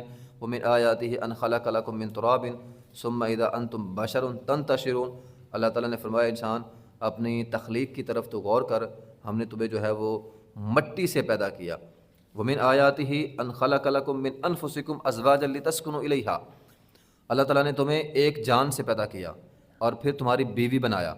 تو عورت کی پہلی پہچان بیوی بننا ہے، ازواجا لتسکنوا الیہا، تاکہ آدم علیہ السلام اکیلے رہتے تھے اور ہم حوا کو پیدا کیا تو عورت سب سے پہلے بیوی بنی۔ اور یہاں یہ اس کی فضیلت بھی ہے کہ عورت کے مرد کے جتنے بھی رشتے ہیں، ماں کا رشتہ ہے، بہن کا رشتہ ہے، بیٹی کا رشتہ ہے، اور یہ جو قریبی رشتے ہیں یہ سارے رشتے دنیا میں بنے، لیکن عورت کا بیوی ہونے کا رشتہ اللہ تعالیٰ نے جنت کے اندر بنایا۔ تو عورت کا جو رشتہ مرد کے ساتھ بیوی والا ہے وہ جنت کے اندر بنا تھا، اور باقی سارے رشتے اللہ تعالیٰ نے دنیا کے اندر بنائے ہیں۔ تو اس سے بھی پتہ چلتا ہے کہ ایز اے بیوی عورت کو اللہ تعالیٰ نے بنایا ہے، اور یہ اس کا مقام ہے۔ ماں بعد میں بنی ہے، بیوی پہلے بنی ہے۔ تو ہمارے ہاں عموماً عورت کا جو ماں والا رشتہ ہوتا ہے اس کو بیان کیا جاتا ہے، بیوی والے رشتے کو اہمیت نہیں دی جاتی، جبکہ قرآن نے سب سے پہلے بیوی والا رشتہ بیان کیا ہے۔ پہلے وہ بیوی بنی تو ماں بنی، تو اس لیے یہ رشتہ بھی بڑا اہم ہے۔ تو انفسکم ازواجا لتسکنوا الیہا، تو تمہاری بیوی بنائی تاکہ تم اس کے ساتھ جو ہے وہ سکون حاصل کرو، وجعل بینکم مودۃ ورحمہ، تاکہ تمہارے درمیان محبت ہو اور مودت ہو، یعنی نرمی ہو اور رحمت ہو اور پیار ہو۔ ان فی ذلک لآیات لقوم یتفکرون، اس کے اندر بھی بہت ساری نشانیاں ہیں۔ ومن آیات خلق السماوات والارض واختلاف السنتکم والوانکم، اللہ تعالیٰ نے زمین و آسمان بنائے اور لوگوں کی زبانیں مختلف ہیں، رنگ مختلف ہیں۔ تو ومن آیات کی منامکم باللیل، رات کو اللہ تعالیٰ نے سونے کے لیے بنایا۔ یہ بڑا عجیب مسئلہ ہے، آپ قرآن میں جہاں جہاں پڑھیں گے رات جب بھی آئے گی تو رات کو اللہ تعالیٰ نے سونے کے لیے بنایا، رات سونے کے لیے بنائی ہے، لیکن یہاں رات کو ہم جاگتے ہیں اور دن کو سوتے ہیں۔ تو جب ہم اللہ کی فطرت کو بدلیں گے تو فطرت تو نہیں بدلے گی، انسان اپنا نقصان جو ہے وہ کرے گا۔ تو انسان کو جتنے بھی کام ہیں وہ دن کو کرنے چاہیے، رات آرام کے لیے، اور رات کا پچھلا پہر اللہ کی عبادت کے لیے۔ تو رات کو اللہ تعالیٰ نے ان دو مقاصد کے لیے بنایا ہے۔ پہلی رات آپ سوئیں، اور آخری رات کے آخری حصے میں اللہ تعالیٰ آسمان دنیا پہ آتا ہے، اس وقت کھڑے ہو کر عبادت کرے۔ نبی علیہ الصلوۃ والسلام اپنی رات جو ہے وہ ایسے ہی گزارتے تھے۔ آگے بارش کی باتیں ہیں، اللہ تعالیٰ فرماتے ہیں وَمِنْ آیَاتِهِ يُرِيكُمُ الْبَرْقَ خَوْفًا وَطَمَعًا وَيُنَزِّلُ مِنَ السَّمَاءِ فَيُحْيِي بِهِ الْأَرْضَ بَعْدَ مَوْتِهَا۔ اللہ تعالیٰ اس زمین سے جو اناج اگاتے ہیں، تو یہ اللہ تعالیٰ نے اپنی قدرت کی نشانیاں جو ہے وہ ان آیات کے اندر جو ہے وہ بیان کی ہیں۔ آگے آیت نمبر 30 میں اللہ تعالیٰ نے ایک بڑی اہم بات بیان کی ہے، فَأَقِمْ وَجْهَكَ لِلدِّينِ حَنِيفًا فِطْرَةَ اللَّهِ الَّتِي فَطَرَ النَّاسَ عَلَيْهَا۔ ہر بچہ فطرت اسلامیہ پر پیدا ہوتا ہے، ہر بچہ مسلمان پیدا ہوتا ہے، چاہے وہ کسی یہودی کے گھر میں ہو، چاہے کسی عیسائی کے گھر میں ہو، چاہے کسی مجوسی کے گھر میں ہو۔ ہر بچہ جب وہ پیدا ہوتا ہے وہ فطرت اسلامیہ پر پیدا ہوتا ہے۔ فرمایا نبی علیہ الصلوۃ والسلام نے، ہر بچہ فطرت اسلامیہ پر پیدا ہوتا ہے، اس کے بعد اس کے والدین اسے مجوسی بناتے ہیں، اس کے والدین اسے عیسائی بناتے ہیں، اس کے والدین اسے کافر بناتے ہیں۔ اگر کوئی بچہ کسی کافر کے گھر میں پیدا ہوا ہے، وہ فوت ہو جائے تو وہ فطرت اسلامیہ پر فوت ہوگا، فطرت اسلامیہ پر فوت ہوگا۔ نبی علیہ الصلوۃ والسلام نے دیکھا تھا کہ جو ہے وہ ابراہیم علیہ الصلوۃ والسلام کی دائیں جانب وہ بچے تھے جو بچپن میں فوت ہو گئے تھے، تو وہ نبی ابراہیم علیہ الصلوۃ والسلام کی دائیں جانب بیٹھے ہوئے تھے۔ تو ہر بچہ جو چھوٹا بچپن میں فوت ہو جائے، اگرچہ وہ کسی کافر کے گھر میں پیدا ہوا ہے تو وہ فطرت اسلامیہ پر پیدا ہوا ہے، تو اس کا اعتبار جو ہے وہ مسلمانوں کے ساتھ ہوگا۔ تو یہ جو ہمارے یہاں بچے پیدا ہوتے ہیں نا، تو ہم کہتے ہیں اذان دو، اس کو مسلمان بنانا ہے۔ اور بھئی اذان اس لیے نہیں ہوتی کہ اس کو مسلمان بنانا ہے، وہ مسلمان ہی پیدا ہوا ہے۔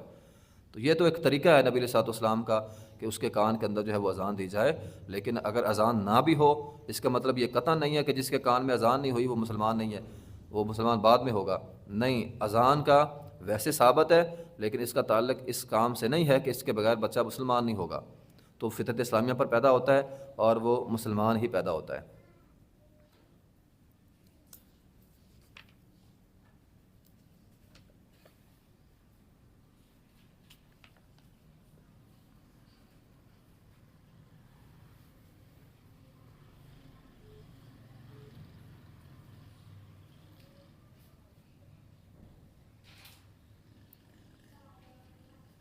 آگے آیت نمبر جو ہے وہ 37 ہے، اولم یروا ان اللہ یبسط الرزق لمن یشاء ویقدر۔ اللہ تعالیٰ رزق اللہ کے ہاتھ میں ہے، بھی رزق اللہ کے ہاتھ میں، جس کو چاہتا ہے دیتا ہے، جس پر چاہتا ہے تنگ کرتا ہے۔ خدا را رزق اللہ سے مانگا کریں، لوگوں کے سامنے ہاتھ پھیلانا چھوڑ دیں۔ رزق کا مالک اللہ ہے۔ ہم نے اتنا قرآن پڑھا ہے، قرآن میں جہاں بھی آیا ہے رزق کا مالک اللہ ہے، رزق کا مالک اللہ ہے، رزق کا مالک اللہ ہے۔ روزی بندے کو اللہ دیتا ہے، روزی اللہ دیتا ہے، اللہ کے علاوہ کوئی نہیں دے سکتا۔ اگر انسان کے نصیب میں نہیں ہے تو ہاتھ میں آیا ہوا بھی ضائع ہو جاتا ہے۔ تو رزق کا مالک اللہ ہے۔ فآت ذی القربى حقہ والمسکین وابن السبیل۔ اللہ نے جو آپ کو دیا ہے آپ قریب رشتہ داروں کو دیں، ٹھیک ہے، مسکینوں کو دیں، مسافروں کو دیں۔ وما آتیتم من ربا لیربو فی اموال الناس فلا یربو عند اللہ وما آتیتم من زکوۃ تریدون وجہ اللہ۔ اس آیت کے اندر اللہ تعالیٰ نے سودی نظام اور زکوٰۃ ان دونوں کو بیان کیا ہے۔ دیکھیے، سودی نظام جو ہے وہ معاشرے کو تباہ کرتا ہے۔ سودی نظام کا مطلب کیا ہے کہ سود امیروں کا کھیل ہے، سود امیروں کا کھیل ہے۔ کھیل ایسے ہوتا ہے کہ ایک بندہ امیر ہو جاتا ہے، اس کے پاس پیسہ ہوتا ہے، دولت ہوتی ہے، وہ لوگوں کو قرض دیتا ہے۔ غریب قرض کون لیتا ہے؟ غریب بندہ، ماڑا بندہ۔ اب غریب بندے نے مثال کے طور پر 1 لاکھ قرض لے لیا ہے تو اسے 1,10,000 واپس کرنے پڑیں گے۔ تو غریب بیچارہ اپنا قرض اتارے میں لگا رہتا ہے، اور امیر وہ سود کی رقم کھا کے اپنا جو ہے وہ مال بڑھاتا ہے۔ تو اپنا اس کا فائدہ ہو گیا اور غریبوں کا نقصان ہو گیا۔ تو غریب بیچارہ جو سود کی رقم لے لیتا ہے وہ کبھی بھی زندگی میں سیدھا نہیں ہو پاتا۔ تو سود تباہی ہے۔ اس کے مقابلے میں اسلام نے زکوٰۃ کا اصول رکھا ہے۔ زکوٰۃ سے غریبوں کی مدد ہوتی ہے۔ اب آپ نے 1 لاکھ روپیہ سود دیا کسی کو بطور قرض کے، ایک ہے آپ نے 1 لاکھ زکوٰۃ دے دی، اب زکوٰۃ واپسی تو نہیں نہ ہے، زکوٰۃ آپ نے کسی کو دے دی، اب بیچارہ بندہ تھا، غریب تھا، مسکین تھا، مجبور تھا، آپ نے اسے 1 لاکھ زکوٰۃ دے دی، اس کے حالات تھوڑے سے بہتر ہو جائیں گے، تو زکوٰۃ سے غریب بندہ اوپر اٹھتا ہے۔ اگر زکوٰۃ کو صحیح طور پر دیا جائے، اگر زکوٰۃ کو جو اسلام کا مقصد ہے اس مقصد کو سامنے رکھ کر زکوٰۃ دی جائے تو اس معاشرے سے غربت ختم ہو جاتی ہے۔ میں اس کو ایک چھوٹی سی مثال کے ذریعے سمجھا دیتا ہوں۔ ہمارا یہ جنا والا شہر ہے، اس جنا والا شہر میں کتنے لوگ ہوں گے جو زکوٰۃ دینے والے ہیں؟ مثال کے طور پر اس جنا والے شہر میں 50,000 لوگ، میں مثال دے رہا ہوں، زیادہ بھی ہو سکتے ہیں، 50,000 لوگ زکوٰۃ دینے والے ہیں، یعنی 50,000 لوگ ایسے ہوں گے جو زکوٰۃ دیتے ہیں، ان کی زکوٰۃ بنتی ہے۔ اچھا، لینے والے کتنے ہوں گے؟ مثال کے طور پر 50,000 لوگ لینے والے ہیں، 50 دینے والے ہیں، 50,000 لوگ لینے والے ہیں۔ چلو 50,000 نہ بھی ہوں، ایک بندہ یہ سوچے کہ میرا یہ محلہ ہے، اس میں 100 بندے غریب ہیں، 100 زکوٰۃ دینے والے ہیں، 100 زکوٰۃ لینے والے ہیں۔ اگر 100 زکوٰۃ دینے والے اپنی اپنی زکوٰۃ پوری پوری نکالیں اور ان غرباء کو دے دیں، اب مثال کے طور پر ایک بندہ ہے، غریب ہے، نہایت غریب ہے، اسے 2 لاکھ روپیہ زکوٰۃ دے دی جائے اور اسے 2 لاکھ کا کوئی نہ کوئی کاروبار چلا کر دے دیا جائے، اگلے سال وہ بندہ بھی زکوٰۃ دینے والا بن جائے گا۔ یہ اصل میں اسلام کا مقصد ہے کہ زکوٰۃ امراء سے لی جائے اور وہاں کے غرباء کو دے دی جائے۔ اب دیکھیں، معاشرے میں ایک محلے میں ہر سال اگر امیروں سے زکوٰۃ لے کر کسی غریب، مثال کے طور پر 10 غریب لوگوں کو دے دی جائے، صرف 10 لوگوں کو ہی، تو 10 لوگ اگلے سال امیر ہو جائیں گے، یعنی 10 بندے ہر سال سطح غربت سے باہر نکل آئیں گے ایک محلے کے، تو آہستہ آہستہ غربت جو ہے وہ ختم ہو جائے گی اگر اسلام کے مقصد کے مطابق جو ہے وہ زکوٰۃ دی جائے۔ لیکن چونکہ اسلام کے مقصد کے مطابق زکوٰۃ دی نہیں جاتی تو اسلام کا مقصد پورا نہیں ہوتا۔ غریبوں کی مدد تو ہو جاتی ہے لیکن اسلام کا مقصد جو ہے وہ پورا نہیں ہوتا۔ تو بہرحال زکوٰۃ سے غربت ختم ہوتی ہے، سود سے غربت بڑھتی ہے۔ بتانے کا جو مقصد ہے وہ یہ ہے کہ سود، اس لیے تو نبی علیہ الصلوۃ والسلام کی بہت ساری احادیث ہیں کہ نبی علیہ الصلوۃ والسلام نے فرمایا اللہ تعالیٰ سود کو، بلکہ قرآن کہتا ہے اللہ سود کو کم کرتا ہے، وَيُرْبِي الصَّدَقَاتِ، اور اللہ تعالیٰ صدقات کو بڑھاتے ہیں۔ بہرحال یہ ایک الگ موضوع ہے، بہت لمبا موضوع ہے کہ جو ہے وہ سودی نظام اس نے کس طرح ہماری اس معیشت کو جو ہے وہ تباہ کر کے رکھا ہوا ہے۔ اور آگے ظہر الفساد فی البر والبحر، سود کی وجہ سے ظہر الفساد ہوتا ہے، خشکی اور بری میں جو فساد ہے اس کی سب سے بڑی وجہ جو ہے وہ سود ہے۔ بما کسبت ایدی الناس لیذیقھم بعض الذی عملوا لعلہم یرجعون، لوگ آپس میں لڑتے ہیں، قتل و غارت کرتے ہیں اور فتنہ و فساد جو ہے وہ برپا کرتے ہیں۔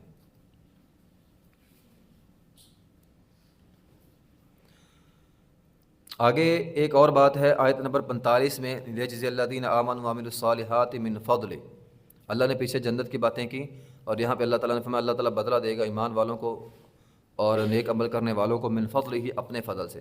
جنت کا حصول اللہ کے فضل سے ہوگا۔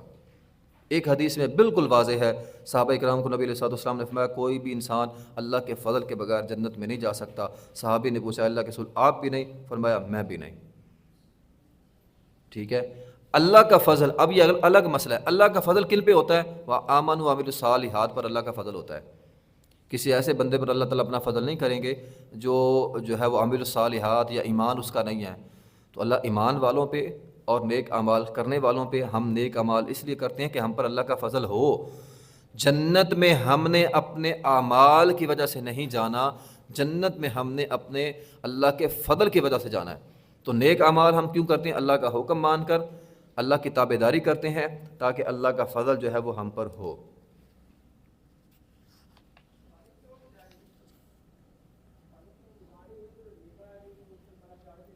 آگے آیت نمبر 54 کے اندر اللہ تعالیٰ نے ایک بات ارشاد فرمائی ہے، اللہ الذی خلقکم من ضعف ثم جعل من بعد ضعف قوة ثم جعل من بعد قوة ضعفا وشیبا۔ یہ اللہ تعالیٰ نے انسان کی جو ہے وہ زندگی کے مراحل بیان کیے ہیں۔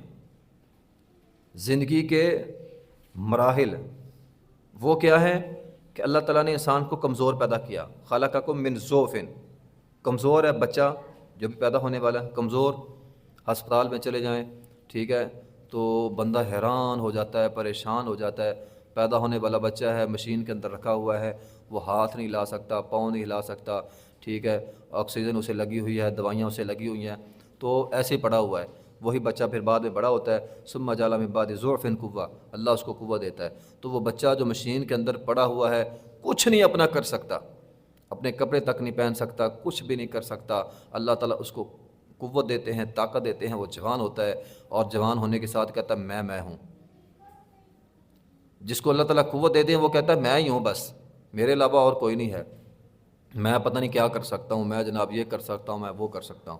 انسان فوراً تکبر کرتا ہے، جبکہ انسان اللہ تعالیٰ فرماتے ہیں میں نے تجھے قوت دی اور تو اپنے ہاتھ نہیں ہلا سکتا تھا، کچھ بھی نہیں کر سکتا تھا، ہیں؟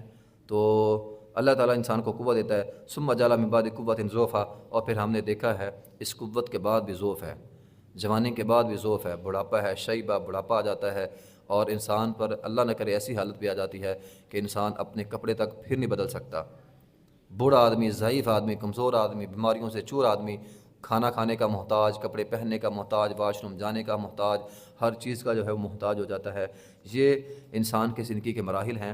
انسان کو اپنی اوقات جو ہے وہ یاد رکھنی چاہیے۔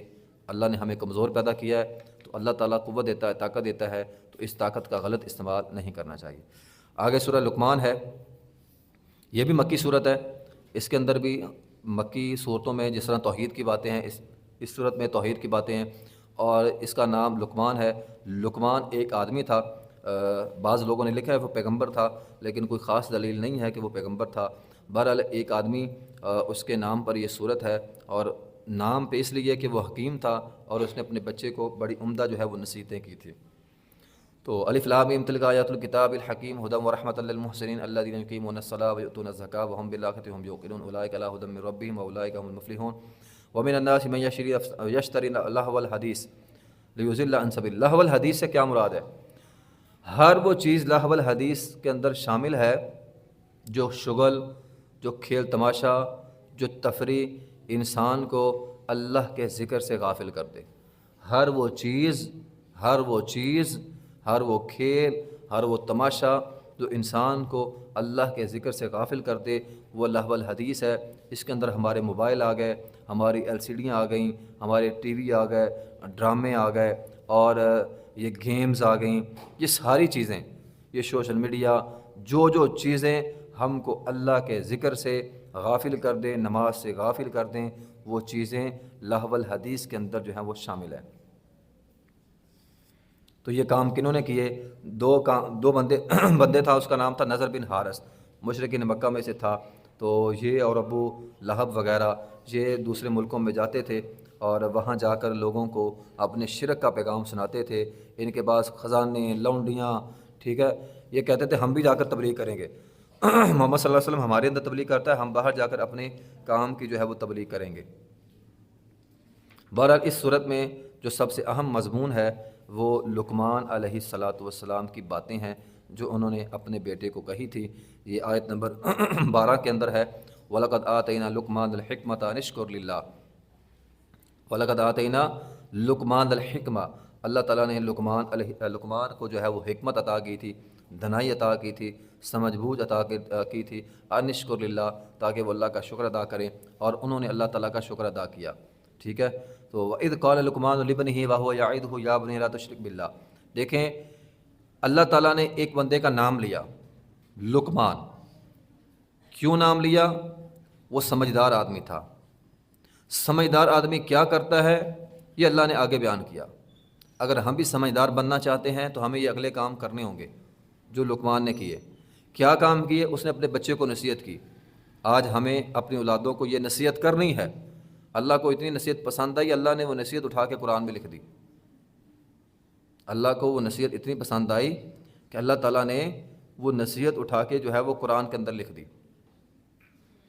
وَإِذْ قَالَ لُقْمَانُ لِابْنِهِ وَهُوَ يَعِظُهُ يَا بُنَيَّ لَا تُشْرِكْ بِاللَّهِ۔ سب سے پہلی نصیحت شرک نہیں کرنا۔ ایک باپ کی اپنے بیٹے کو، ایک ماں کی اپنے بیٹے کو، بچوں کو یہ نصیحت ہونی چاہیے۔ سب سے پہلا کام یا بنی لا تشرک باللہ، یا بنی لا تشرک باللہ، اے بچوں شرک نہیں کرنا، ان الشرک لظلم عظیم، شرک سب سے بڑا ظلم ہے۔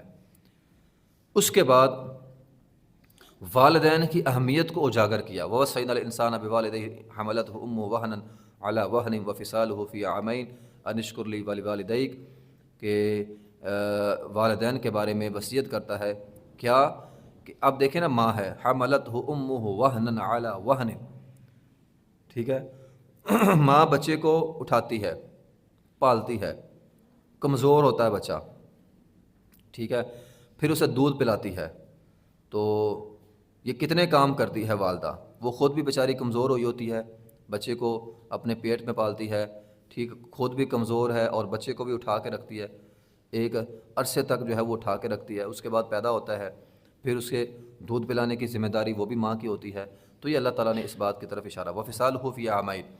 اب یہ دیکھیں قرآن کا واضح حکم ہے، وفصالہ فی عامین، ماؤں کے لیے یہ حکم یہ ہے کہ بچے کو زیادہ سے زیادہ عامین 2 سال تک دودھ پلا سکتی ہیں۔ 2 سال سے زیادہ کوئی بھی ماں اپنے بچے کو دودھ نہیں پلائے گی، کسی وجہ سے چھڑانا پڑ جائے، یہ دوسرے پارے کے اندر ہم نے پڑھا ہے، تو چھڑا ضرور سکتی ہیں، لیکن ماں کا ایز اے ماں اپنے بچے پر یہ حق بنتا ہے کہ اسے 2 سال تک دودھ پلائے، 2 سال کے بعد دودھ نہیں پلانا۔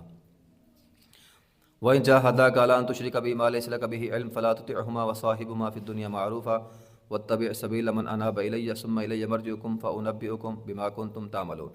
تو جو ہے وہ نصیحت فرمائی اسے،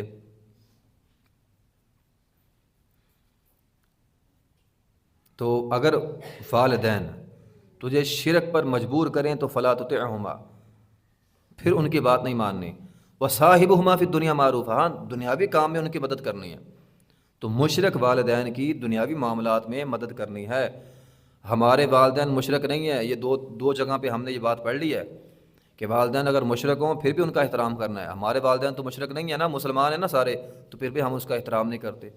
ہماری ماں بوڑھی ہے، باپ بوڑھا ہے، ٹھیک ہے، اس کا احترام کرنا ہے، وہ تو مومن ہے، کلمہ پڑھنے والے لوگ ہیں، تو قرآن کہتا ہے اگر والدین مشرک کافر ہوں پھر بھی احترام کرنا ہے، ہاں ان کے شرک میں ان کی مدد نہیں کرنی، باقی ان کا احترام جو ہے وہ کرنا ہے۔ یا بنی انہا ان تک مثقال حبۃ من خردل فتکن فی صخرۃ او فی السماوات، یہ دوسری نصیحت۔ پہلی نصیحت کیا کی؟ شرک نہیں کرنا۔ دوسری نصیحت یہ کی اے بیٹے تیرا عمل اگر رائی کے دانے کے برابر بھی ہوگا یا وہ کسی بڑی چٹان کے برابر کیوں نہ ہو، یأتی بہ اللہ، اللہ اس کو ضرور لے کر آئے گا۔ دیکھیں اعمال ہم نے کرنے ہیں اللہ کو خوش کرنے کے لیے، کسی انسان کو خوش کرنے کے لیے کوئی عمل ہم نے نہیں کرنا، ہم نے نیکی کرنی ہے اللہ کو خوش کرنے کے لیے۔ اگلی نصیحت کیا ہے؟ یا بنی اقم الصلاۃ وامر بالمعروف، اے بیٹے نیکی کا نماز پڑھنی ہے اور نیکی کا حکم دینا ہے اور منکر سے روکنا ہے۔ یہ لقمان علیہ السلام کی نصیحتیں ہمیں لکھ لینی چاہیے، نوٹ کر لینی چاہیے اور اپنے بچوں کو کرنی ہے۔ کیا کہا نصیحت؟ سب سے پہلی نصیحت شرک نہیں کرنا۔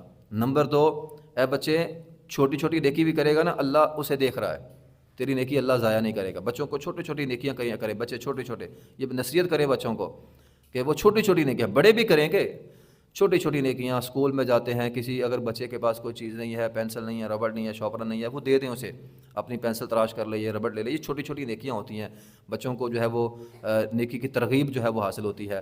اور پھر اس کے بعد کیا ہے؟ نماز پڑھنی ہے، نیکی کا حکم دینا ہے، برائی سے روکنا ہے۔ وَلَا تُصَعِّرْ خَدَّكَ لِلنَّاسِ، یہ اگلی بات ہے، وَلَا تُصَعِّرْ خَدَّكَ لِلنَّاسِ وَلَا تَمْشِ فِي الْأَرْضِ مَرَحًا۔ وَلَا تُصَعِّرْ خَدَّكَ لِلنَّاسِ کا مطلب ہوتا ہے اپنی گال نہیں بچھانی، یعنی لوگوں کو حقیر نہیں سمجھنا۔ کسی کے پاس قوت آ جائے، طاقت آ جائے، پیسہ آ جائے، دولت آ جائے، لوگوں کو حقیر سمجھنا شروع کر دیتے ہیں، کسی کو حقیر نہیں سمجھنا۔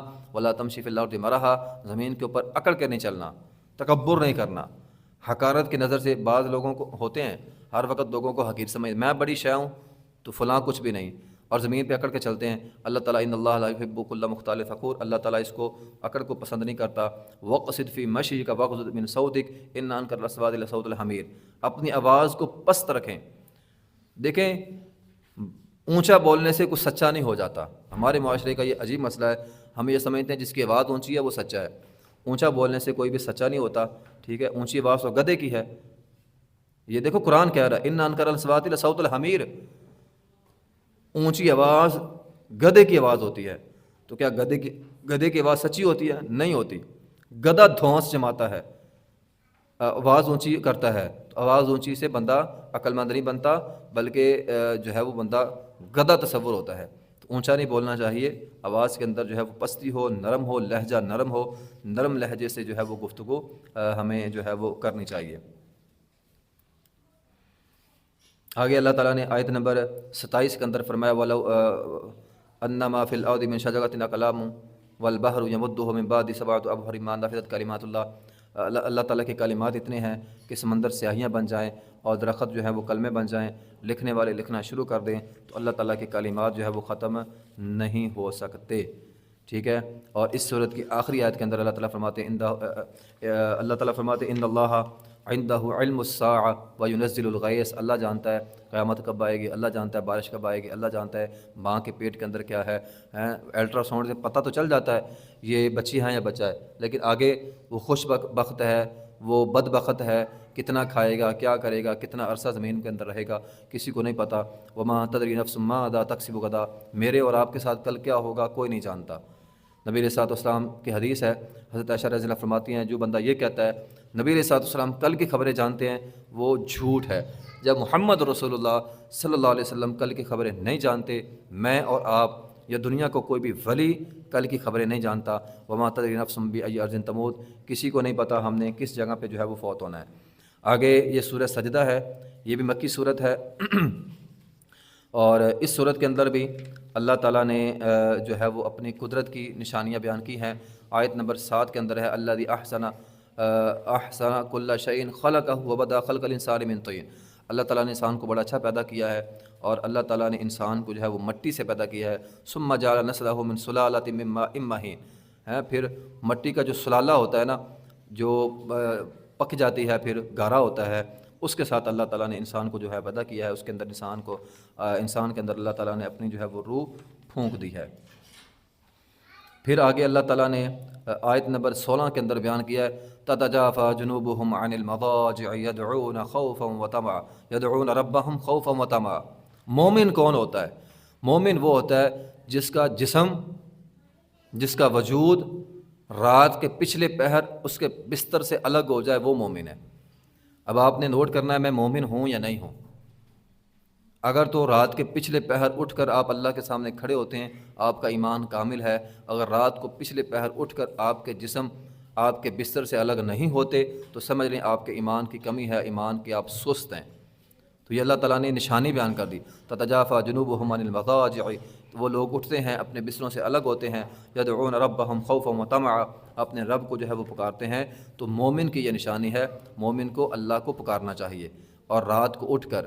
پھر آیت نمبر 21 کے اندر ہے وَلَنُذِيقَنَّهُم مِّنَ الْعَذَابِ الْأَدْنَىٰ دُونَ الْعَذَابِ الْأَكْبَرِ لَعَلَّهُمْ يَرْجِعُونَ۔